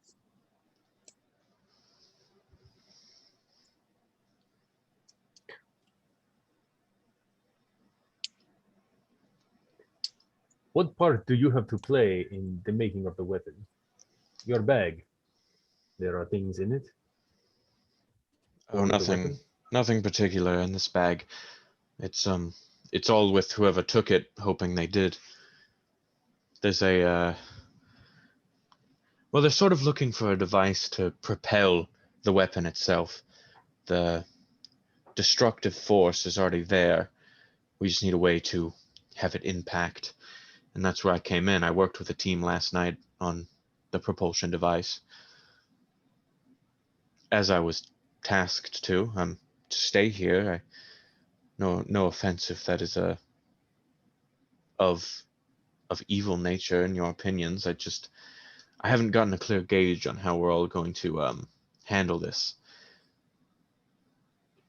But do they need you for it to work? With the work I've done and the work of those people, the attack is going to be inevitable. If I'm there, I can try to stop it, or I can try to change it. But if we avoid the riders forever, they're going to end up destroying that city once and for all. It's already in motion. And as the Sky Witch said, we're not supposed to let that happen. Tatum does not need a Skyn Witch to tell him what is right and wrong. Killing the people in that city is wrong. Many people, children, do not deserve to die. I look at Gaul.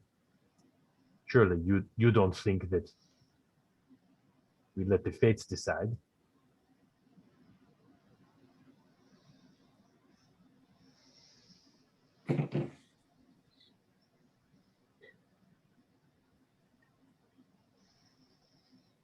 It all depends, my friend.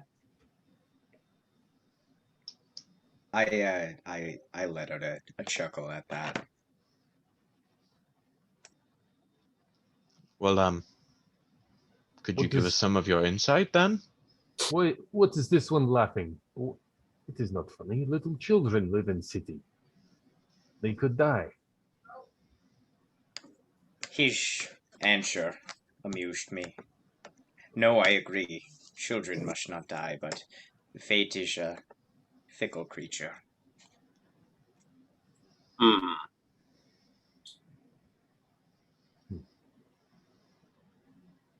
What do you think we should do?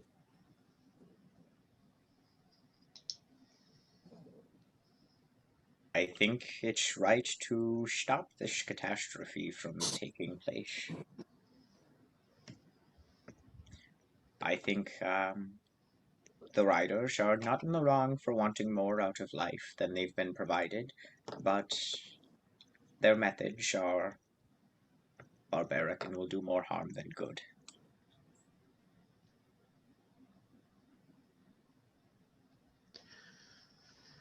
Well, I agree with Father T.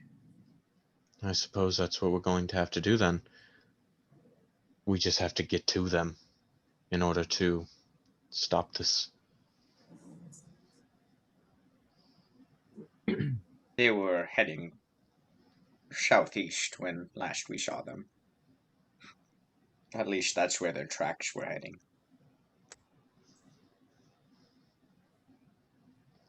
What do you say? We try to wait out the storm? Or should we get back on the road as soon as we can?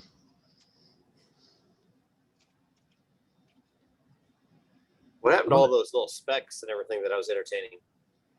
It's still floating around. I can't help. They don't seem to be as interested. I mean, now it's hard to even discern if they're living. They're just sort of floating around. I can't help but to assume that this valley holds something special. However, I have no idea what that is. So I say we let nature take its course without our interference. I'm gonna like, I have this leather pouch. I'm gonna try to like use some of the bones to make it like rigid, like a bird's cage. And I'm gonna put some of the coal inside, like the hot coal inside of the pouch, so that I can like make a fire easier, like in the future, and just keep it dry and like stowed away on my person somewhere. Okay. Just like take it out of the fire. Storm could be quite some time. Perhaps now we are warm, we are fed, we brave the storm, follow these elves, track them down and stop them. That is what Taylor says. But we can be persuaded.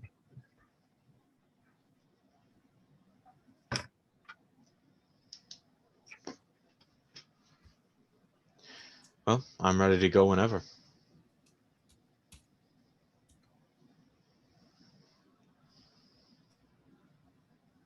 Actually, if we could try to find our way there before nightfall, that would be the better alternative.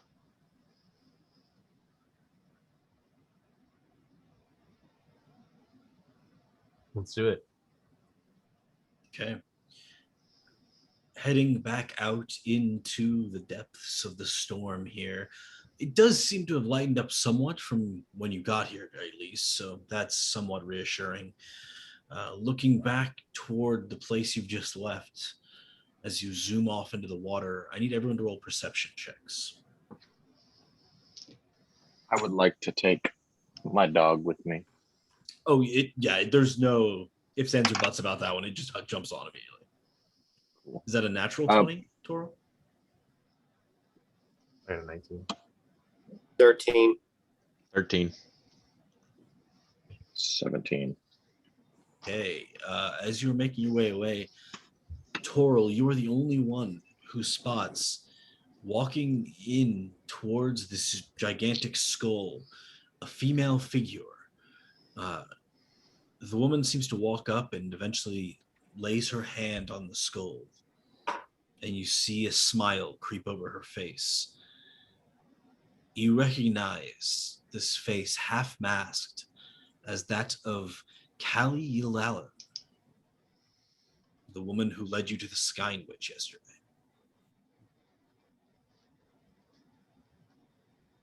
The rest of you do not notice. Cool.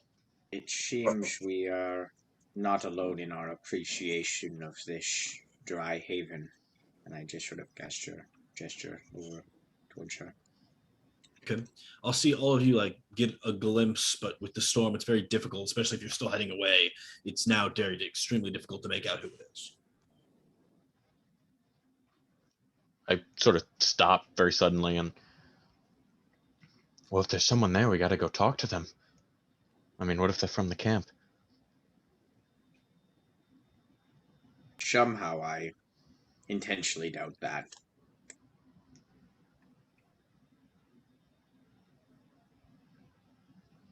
What do you guys think? But I am not the one driving. Talum is good either way. He still has the like jug, and he's still drinking whatever's left of the ale, if there's any left at this point. I mean, there was 4 gallons of it, so if you Oh. can drink that much, good on you, man. Good on you.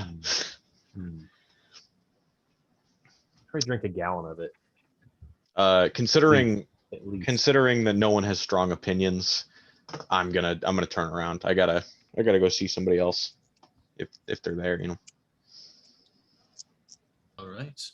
Turning back, you all come back into vision of this area, and you do not see anyone.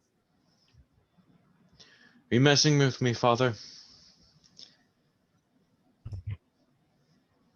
Perhaps in my old age I'm seeing things. I saw the figure. Do not stress of your old age. Just nod at you. Well, are we going to go see if there is anybody over there, or Where? the skull? Someone was over there touching it like we were. How far away are we from it? Are we like back in the rainless area? Depends how far you go. I would say that you're definitely not yet there. Okay. Is he gesturing over by the big dragon head with the eye socket? Yes. I'll go. After what I've seen, I'd be curious to know. I'm gonna hop off and walk towards the area where he's gesturing. Okay. You walk up towards it. Go ahead and roll a perception check. I'm gonna go with him, but then like kind of stop halfway and try to decide if I should like bring the jug with me or like some kind of like going back and forth, like haven't made a decision. 21. Okay. Moving your way forward, you don't detect anyone around. You just see the same dragon skull. I'm gonna look back at Ileana. Where? Here? They said they were somewhere over there. I didn't see him myself. How tall is the skull? Pretty tall. I mean, it's partially buried, but still sticks up to maybe your chest. Oh wow. I'm gonna lean against it and, with my hands and touch and kind of feel around, make my way around it. Okay, immediately when your hands come in contact with this skull, you feel your vision shift. You feel this melding of minds, and all of a sudden you're seeing through the eyes of another. You hear someone shout out behind him, Adamar, quickly, you're needed in the other room. And he looks over and says, needed? What do you mean? And she throws a dart at him. He quickly ducks out of the way, and 2 guards jump out in front of him, protecting him, slowly fighting down the would-be assassination attempt, you assume, on this high-value target. You pull your hand away, but you're left with a remembrance of this strange event. I don't. Keep my hand on it. Okay. Putting your hand back on, you're once again engaged with his senses. This time much more rapidly, as if, the connection was never really severed. You just had to flip back the switch, and you see him being huddled away into another room, offered a glass of wine as someone says, Lord, to him multiple times. Lord, Lord, is there anything I can do for you, Lord?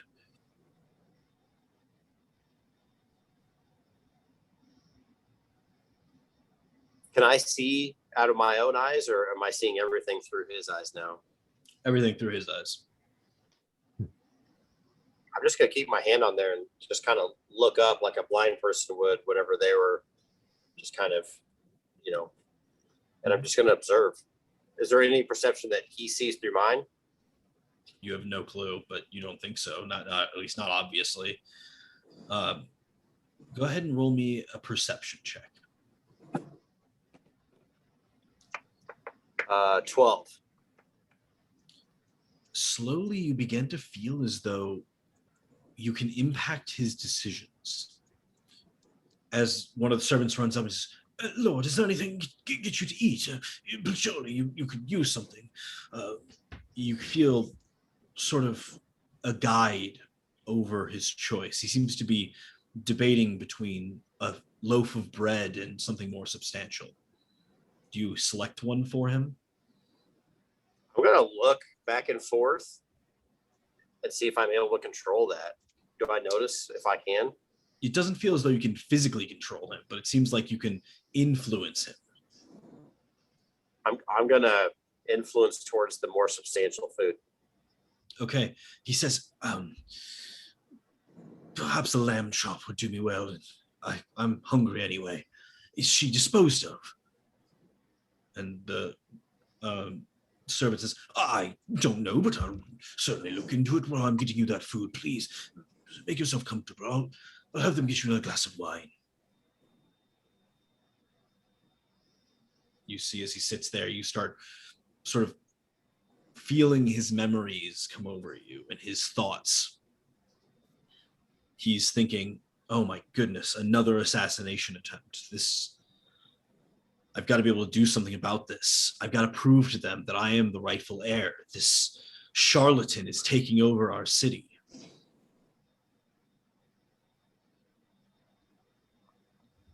Starting to feel morally wrong for being in this person's head. I'm going to just pull my hand back. All right. You are able to, and you're immediately returned to your own senses. It's as if the experience never happened, but you remember it clearly. I yell out, so you saw it too? I'm just going to like stare at the dragon skull with my hands down, kind of like I'm in disbelief, frozen. But I'll say, die.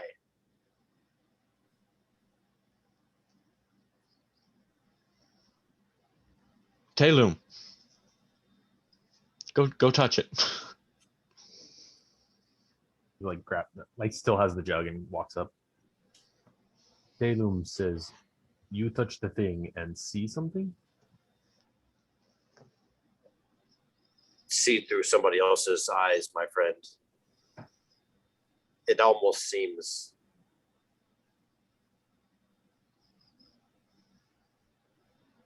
like a cheat.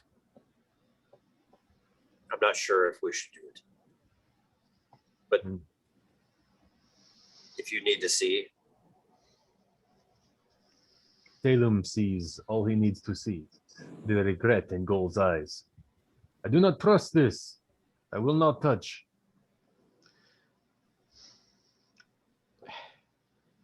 You're muted, Garrett. No, I wasn't saying anything. Sorry, I Oh, was just I was like debating in my head. I see. What did you see? Yeah, what did you see?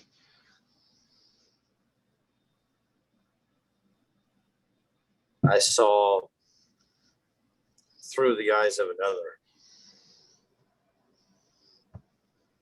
Someone attempted his life. Others called him Lord. They seemed to be worried about him, fussing over him.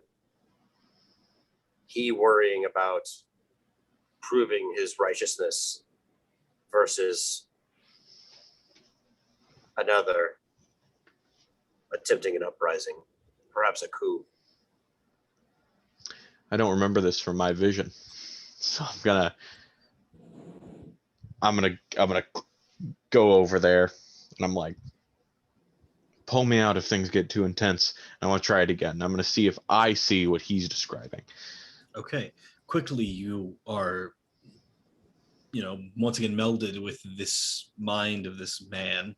And you see that he is currently looking down what appears to be a freshly cooked lamb chop and is slowly cutting it and eating it. He looks a little bit nervous, and you can feel his emotions are worry, but also anger and hurt. He doesn't seem to be thinking about much besides the lamb chop currently. I'll pull out after that, and were there lamb chops involved? I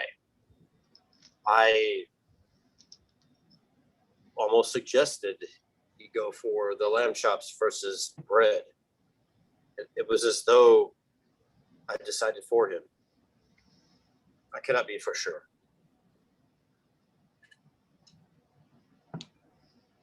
I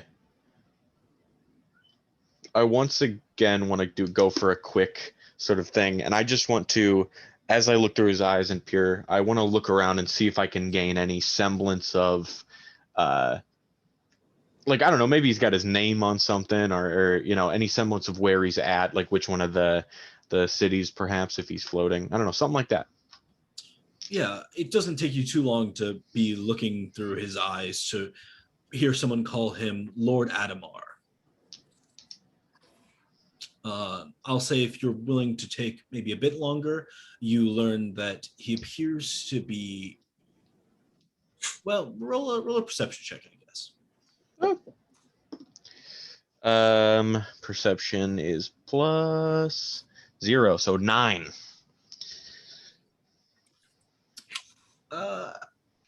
I'll say that it takes you quite a bit of time. You're not sure what city it is, but you're not all that surprised about that, considering your background.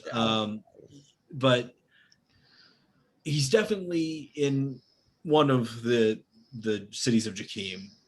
Outside of that, you know that his full name appears to be Lord Adamar Zuri. But this is maybe 2 minutes later. Do you pull your hand away? Yeah, I'm gonna be like, it felt invasive, but I have some more information about him. His name is Lord Adamar Zuri. He resides in one of the cities. Does this ring a bell for anybody here? Well, first of all, anyone from the cities would know the name Zuri is associated with the ruling class of Nzarta. This particular name does not ring any immediate bells for any of you. Say Zuri. I do know an Adamar, but not an Adamar Zuri. The So Zuris are well off. perhaps, is it the Adamar? Is that like a title of something?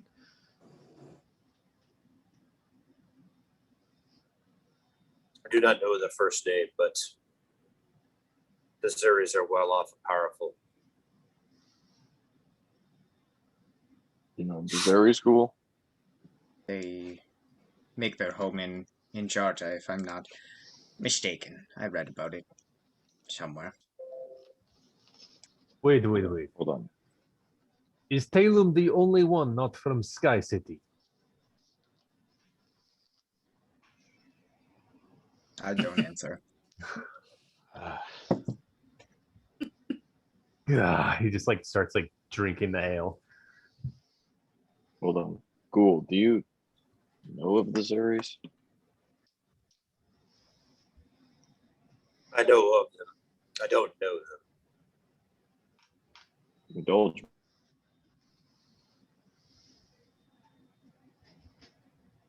They're like anybody else with power. They have too much of it. They have more than they need. In that They we do agree. nothing of them.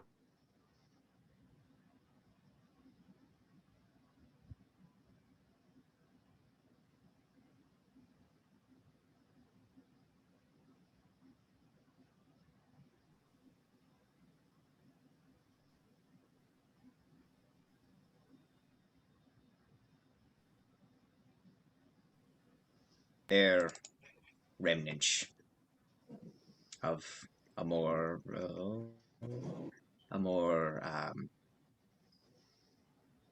powerful time. Remnants of a government that no longer stands. Oh, wait, or does stand. I'm reading and talking at the same time. This isn't working.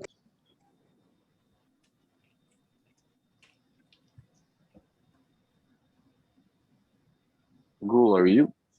Cannibals.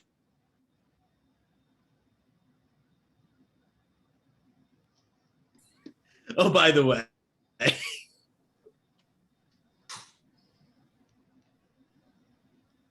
Am I from where? In Zarta. No. I once resided on Tria. Oh, you and I look quite alike.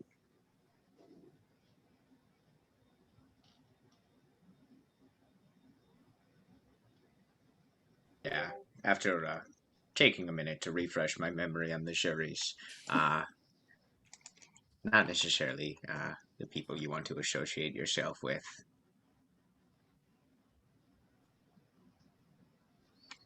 Perhaps the lamb chop wasn't just a lamb chop.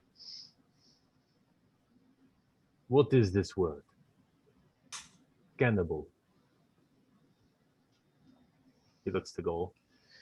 What does this one mean? It is a disgusting word. It would suggest that you eat your own kind.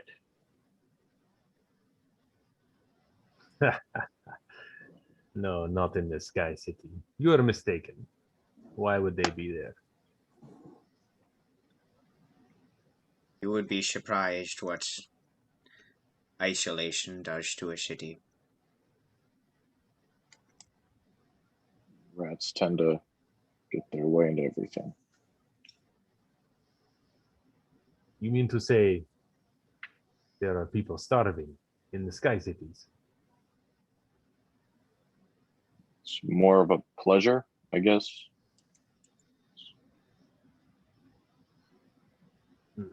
They're not starving now.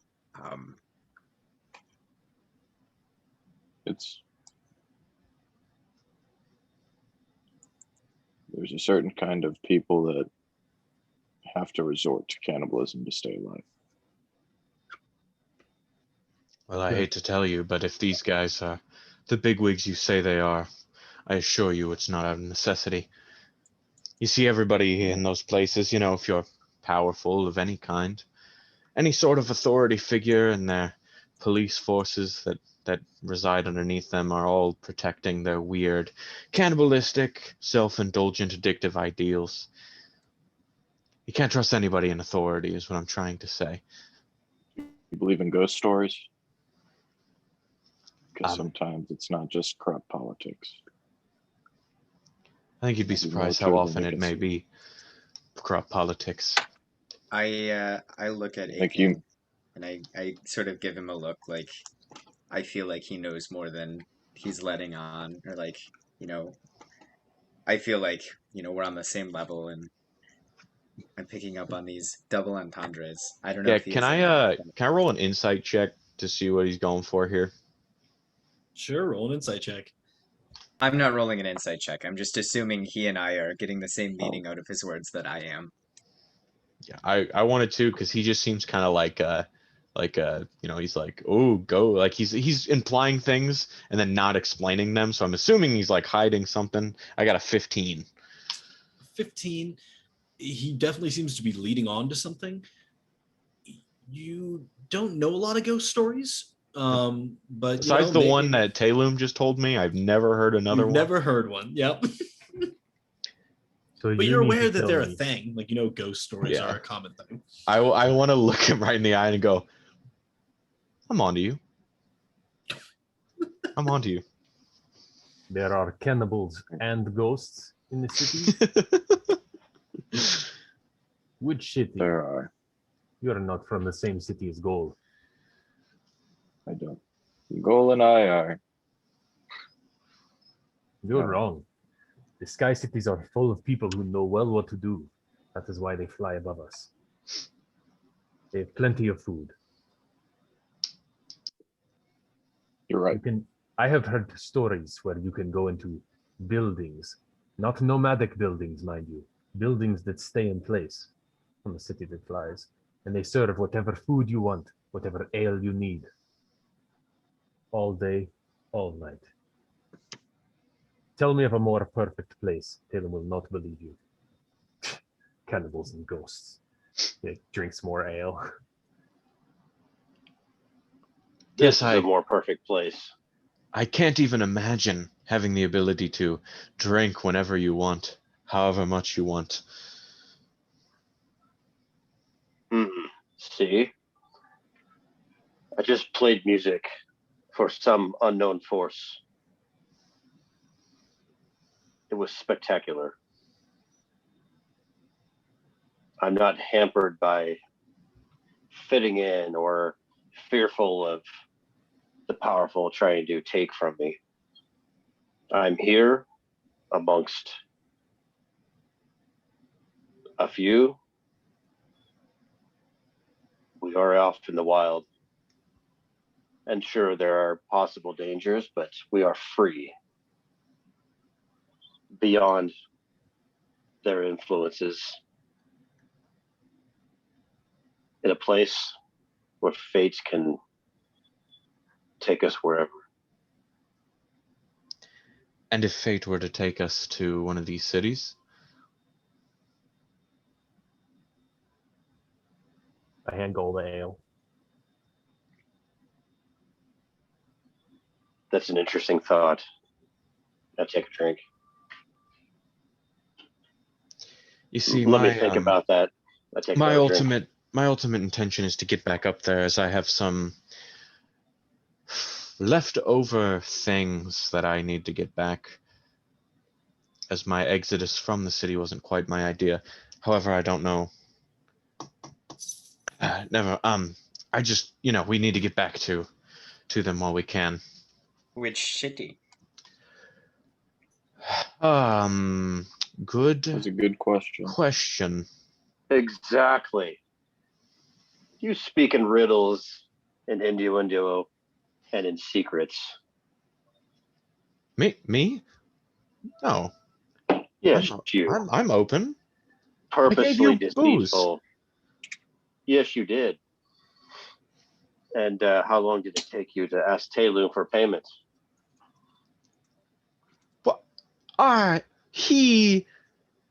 He offered. Remember, Taylor? Dilum made trade. Is that Indeed. No problem. I don't know. I got Perhaps, booze. perhaps someday you will be straightforward and understand that at least some of us here are trustworthy. Fine. That is all I have to say. You to want that. you want an open, honest confession? I don't know which city I am from. There's no deceit there. Take that judgment and run with it as you will. I don't know where I'm supposed to go, but all I know is I need to get back. That's all I'm willing to share at the moment. So unless anyone else has any other issues. What business do you have in this unknown place? Surely you could divulge some more. As I said prior, I've left some things there I need to get back. Some things. like to sleight of Very hand at all. nondescript. I walk up almost in a threatening manner, right up to Liliana, and then I just take the cup and I hand it to you. And if you grab it, then I turn and walk away. Sure.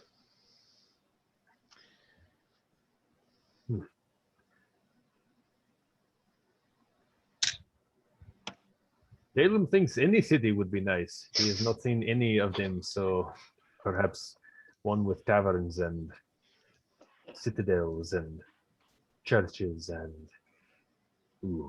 what is it? When big party in the street and people dance and they have fire and there is costumes and what is that called? Good question. I grabbed the ale from Ileana. All things improved by ale, my friend. You're thinking of a parade, and it's not all it's cracked up to be. A parade. This is the word. Very good. Father T has a point. I knew I liked him. Look, we could reminisce about these cities all day, or we can go get to one. I say we should get moving back to the group. Perhaps we should that is quite the way we could warn the opposing city about the incoming attack. We could find our way up there and warn them. Which city is the attack on again? I wrote it down somewhere. Isn't it Tria? Which is where Gaul is from, right? Yes. Which I am not familiar with. Talum likes this plan. We see Gaul's home, we save the children. Very good. Well, we all know a bit more about each other. We all know a bit more about where we're going and what we're doing. So I say we should stop talking and leave before we end up hating each other a little more.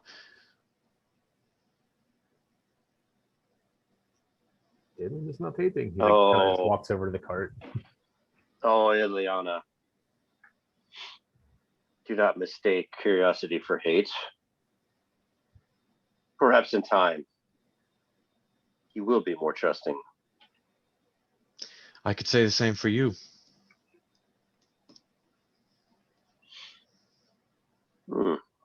At Perhaps this moment, I get an astonished look on my face, and I take my dog and I walk just like 10 feet away. I get on one knee and I grab that dog's head and I look at it in its eyes and I say, only because you can't name yourself, I will give you one. Your name will be Proteus. My name is Aiken. No, I pet him a lot. Perhaps Aiken is showing us the type of relationship we should all have. It seems to take to its name extremely quickly. Like once you start calling it, it's very rapid to realize that you're referring to it.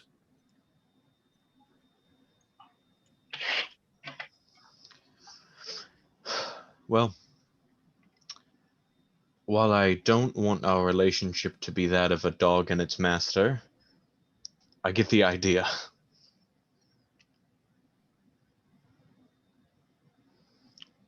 Look, I'm rather curious about this skull, but I'm not curious enough to divulge into its central eye, as fear of bodily harm trumps that curiosity. However, I will mark it down in my book and make sure we don't forget this site in case it ever comes in handy once again. However, I think I've found all the wonders that want to be found as of now, so I think we should get moving back again, hopefully towards the riders. Yeah, Talum's already on the cart thing. All right. If there are no objections, you are all once again gathered on the cart, proceeding back out into the storm. Do any of you look over your shoulder to see if the woman reappears? I do. Okay, roll a perception check.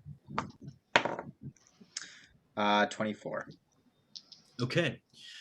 Seemingly much more cautiously this time, you see Callie once again stepping out, approaching this skull, and seemingly like looking off in the distance and not being able to see you. You can just barely make out as she places her hand on the skull. I smirk from beneath my hood, and assuming she probably can't see it, but I'll just give like a half wave with my hands. Something very subtle. No response.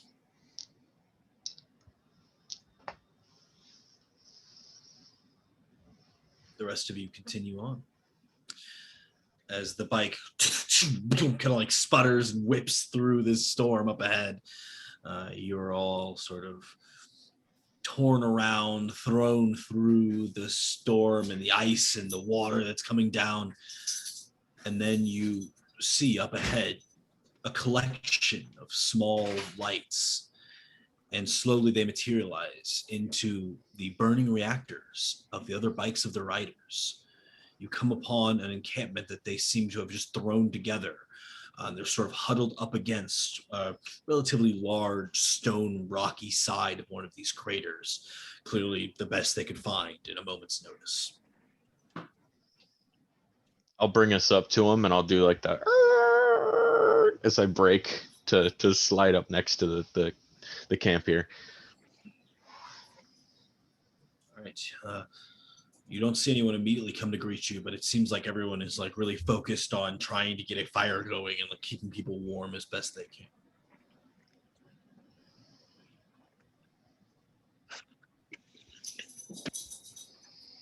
Well, I'm gonna hop off and join the fray here. Don't want to stay out in the rain. I'm just gonna follow Ileana. I'm gonna look back at him with the jug, and I'm gonna say, "I'm gonna need that back eventually. Just so you know." Otherwise, I'm He gonna takes waltz like a in. couple quick like slurps from it and then hands it back and says, "Talum is sorry if you drank too much. He is grateful for the trade. The best ale Talum has ever had." I give it back. Okay, great. I will say at this point, you see decked out in her full leathers as she's like peeling one piece off, trying to like get some of the water that's been collected inside of it at this point. Chief Amara Zorwin walks up to the both of you and says, "Oh, this is good to see you. I thought that is that what had happened?" We got lost. I'm glad we made it back. It is most fortunate. The storm is difficult to track through. Yeah, well, I'm afraid I'm a bit beat, so I'm just gonna go rest. Very stressful. I need to give my mind a break. I'm afraid that you are the dad. And she kind of like looks over to Talum, like thinking if it's worth it to say it in front of him. And I look then pretty like spaced out. A lot of says, ale. Ileana, the device, it is damaged. I'll work on it. Point me its way. I have most of our lab, or not our lab, but our shop. I have most of it with me. Parts we could salvage anyway. So I'll point me in the way. I'll fix it. And Toril, can you help as well? I was told that you have certain capabilities. I would love to take a look at it. Very good. Then please come. And she leads you into like a little sort of huddled corner here where all the other engineers are like circled around this orb that Ileana you're familiar with, but this is your first time seeing it, Toril. It appears to be some sort of outer shell filled with a liquid interior, though there are cracks down one side of it. Clearly it has been damaged during the storm or perhaps the travel to get here.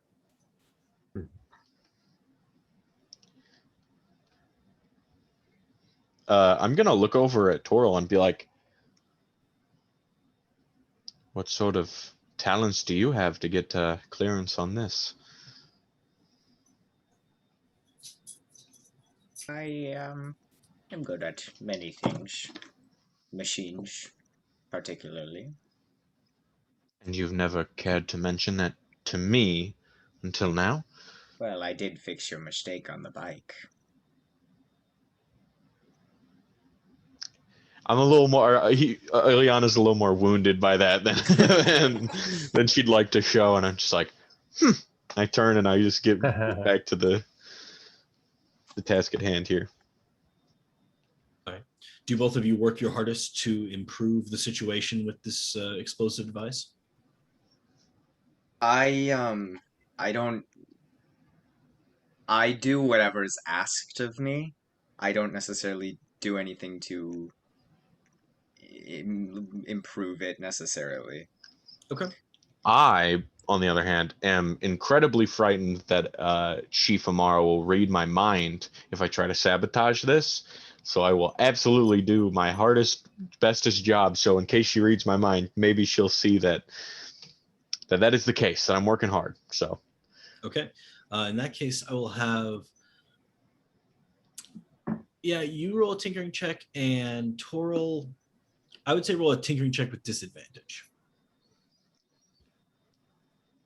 As I'm working, I'll have I have my little robot dude. Like he has just different tools sort of stuck into him as well. So part of my tool access is him. So he'll like pop one of his compartments out and start like welding. I personally got a 18 and 18. I got a natural 1. Okay. So you are working diligently as best you guys can. Toral doesn't seem to be, putting in his all, but he's helping out. And then all of a sudden, Toral reaches forward to sort of help hold something still so the two sides of the crack can sort of be sealed. And Toral slips into it, pushing the orb off the side of the small table you're working on. It hits the ground with a deafening crack, and every one of the engineers steps back and before immediately reconvening around it. It is now completely unstable. You see sort of this activity inside of it as flames are kicking out the hole that has now been formed. Toral, are you now trying your hardest to prevent this explosive device from probably blowing up? I'll go over to Ilyana. I can fix this, but I can't fix this if there are so many eyes in the room. Well, it's not about what we're talking perhaps to do in private. We could all die. Well, then have fun trying to fix it. I will be outside. Oh. Everybody get the hell out of here. Give us some room. Roll a persuasion check. 10. Chief Amar gives you like a very questioning glance and then looks over. Make some room, but and she sort of like looks around and says, Daniel, you stay. All right, let's just go. Come on. She pushes everyone else out. I don't know what he's planning on doing. I'm gonna start casting mending on the outside of this thing. So that's what I'm going for right now. Toral, what are you doing? I still in my moves. I was also gonna cast mending, but I double the sort of mending.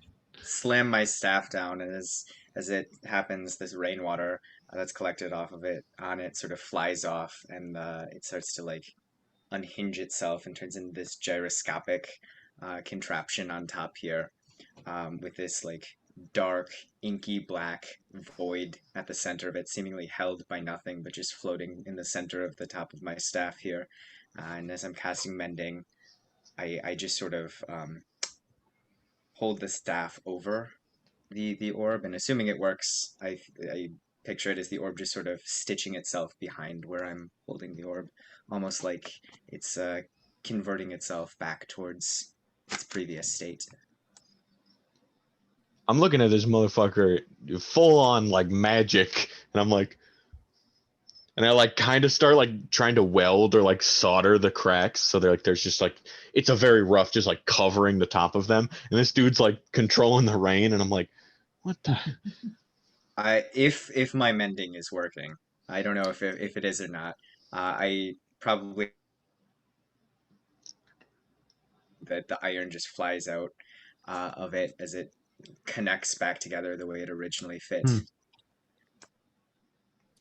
As the two of you are both seemingly magically fixing the situation, you see Tannel just standing there with a wrench, sort of. This is fantastic. You could do this with more of my other inventions. Yeah, no, I could do this the whole time. He like looks a little bit hurt, and then says, no matter, it is a blessing. It is saved all of the lives. Thank you so much to both of you. He looks over to Toral, like seemingly for the first time, really like taking you in. Says, you are the prisoner that was set free. Well, Are any of us really ever prisoners? Tandil seems like take that one in for a second, and then you see Chief Amara like look back in the room. How is it going? As she looks in, I slam my staff down again, and it just reconvenes.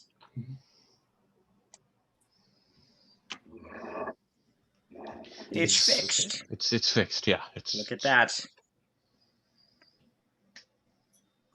She like seems awestruck by him for a moment and says, Doral seems useful to keep around. You prove your worth more every day. She just like nods and seems to like go about the other million things that she's probably has to tend to right now. What are the other three of you doing as they're fixing this device? I'll either find Gaul or Aiken and kind of sober up in the rain and just kind of like shake off occasionally. I don't know. Whatever those dudes are up to. Yeah, I'm not doing much. I'm just relaxing and kind of carefree. I would say I'm reconvening with my people once again, looking for them. Easy enough. You're able to look around the camp. It seems like they're sort of wandering around, but I'll say El Rey is, somewhat available. She seems to be sort of between two people who are both injured, kind of looking at, trying to help as best she can. I approach and I just instantly start helping. See if I can give her a hand. Roll a medicine check.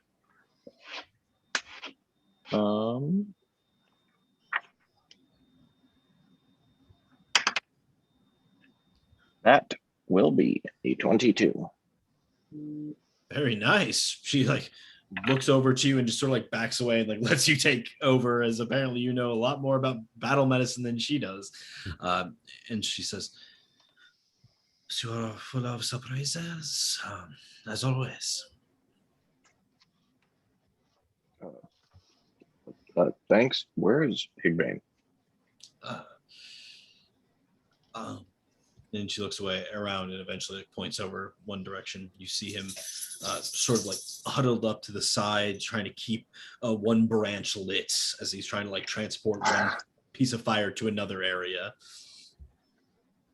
Gotcha. I say, El Rey, do you need anything at the moment besides, this and whatnot? No. Okay, I'm gonna go talk to Higbane. Okay. You walk over. I'd like to sneak up on Higbane once again. Yeah. Okay. Roll a stealth check. Oh, that's not that good. 14. Okay. 14. Let's see if he perceives you. I also have my dog. Does my dog need to make a stealth, or is he just chilling with me?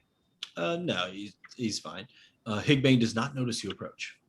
Okay, I'm gonna make Proteus bark really loud, just like one time. I'm gonna do. Okay, he immediately chucks the piece of flaming wood that he had in his hand and looks over. Damn it! What the hell? What can I say, Higbane? Dude. He like shoves you and walks over to the other fire and then like looks over his shoulder and says, "Good to see you alive." Good to see you too, Higbane. Hey, check this guy out. This is Proteus. I think him and Bonzo would be great friends. He like seems like just shake it off and like go to the fire anyway, trying not to be too perturbed by the fact that you have a skeletal dog with you. Oh, come on, Higbane. You know you love him. Love him or hate him. He's my boy. Higbane looks over his shoulder, takes a couple steps towards the dog, and just like taps it on the head, then goes back to the fire. I say, hold on. And I like pull one of his ribs off and I give it to Higbane. Throw it. You can't be serious. I'm dead serious, actually. And you see Proteus briefly like looks up to you like as if wanting permission to go get it. It just bolts for it. Nice. Do you need help with that fire, Higman? Well, if you'd stop getting in my way, that would be a good start, but sure. Okay.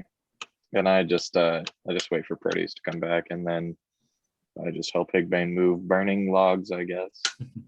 Yeah, well, he's trying to like get multiple fires lit. So he's like taking one fire that is lit and trying to feed the other one as best he can. With your help, I mean, it's not the most difficult task when, as long as no one sneaks up behind you. Yeah. Wonder who would do that. And I said, hey, before the night's done, you want to get something to drink, or I don't know. Something to drink. Or you can eat something to drink. I don't know. Somewhere. You think we're just gonna go down to the bar? No. I mean, one of these biker bros has to have something.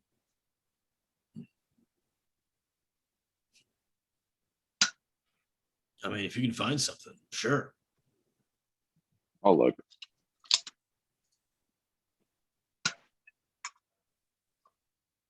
And then I suppose I'll look later in the evening. Okay. You do know that Ileana appears to be able to make vast quantities of booze. Yeah, but I don't want hers. Okay. In that case, you investigate further. Go ahead and roll an investigation check.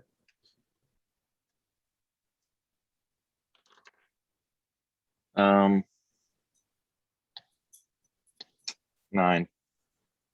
9. Looking around, it doesn't appear like anybody has anything on them as far as booze goes.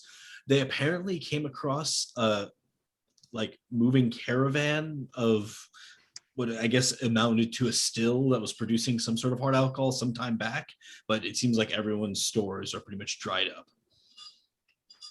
They do offer you a variety of other drugs, though, if you're interested. Hmm. What's the choice that we have? Drugs of choice.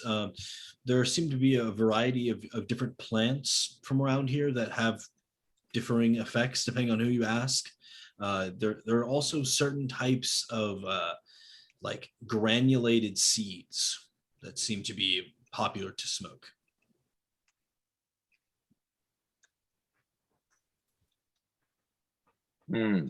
I think I'll get some, but not. I think I'll just retrieve some. Okay. Do you have any money? Can I? Yes, I do. Okay. How much do you offer them for this pouch of drugs? I say 5 gold pieces. Is this some sort of joke? Name your price.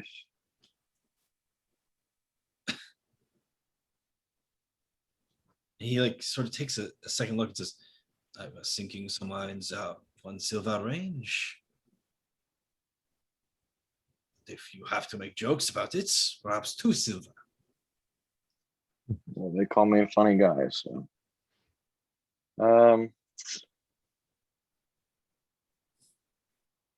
I look at the pouch. How big is the pouch? Is it like a little one? Or is it like a big one? A real small pouch. Let's say, I guess. You know what? I think I'll stick to 1 silver. Trades you. Cool. Bag of drugs. Let's go.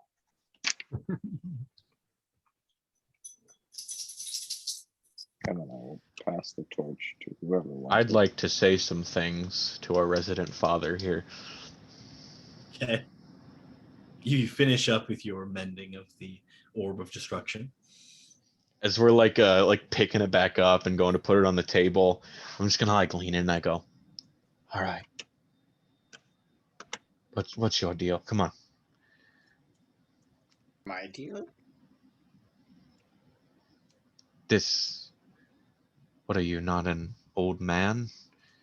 You're actually some scary eternal being that disguises himself as a frail old.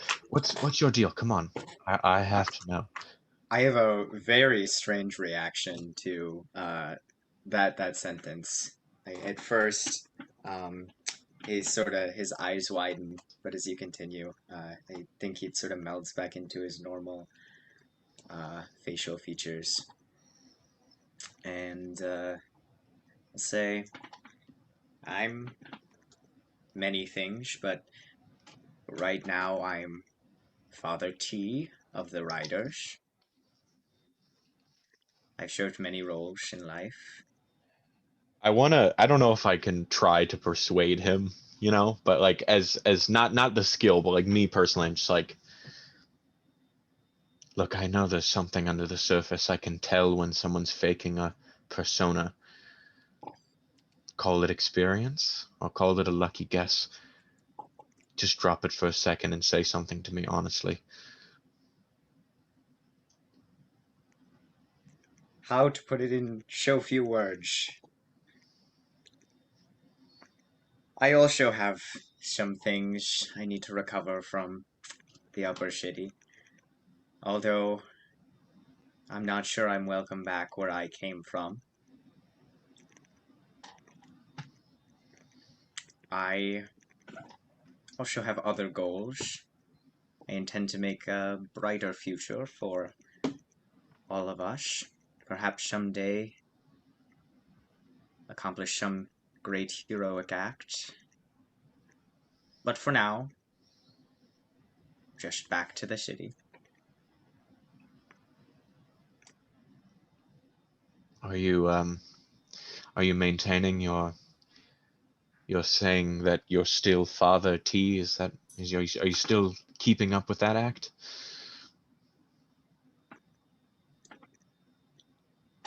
How much would you sell me out for? How much would I sell you out for? I'm not gonna sell you out at all. Frankly, we just did some great work together.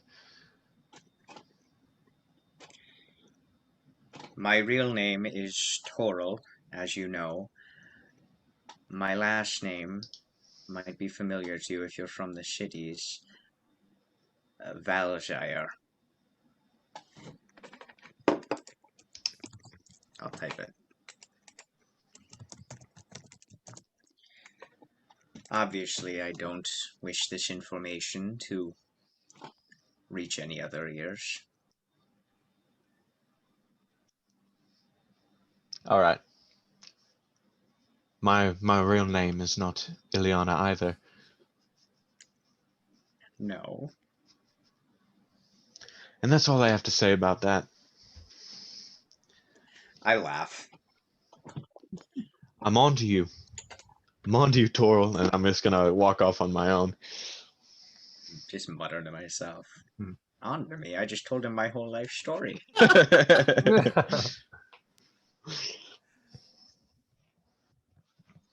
I'm gonna go do some pondering. All right. As you all gather around making camp once again with the riders, I think we're going to pick up there next time. Each of you delving into your second night's sleep, hopefully less interrupted than the first. I'm on to everybody up in here. I know all your secrets. I can tell. Nothing Do gets you? past me. Nothing gets past me. You know all of my secrets? All of them. Get ready for Okay. the lady's voice again here.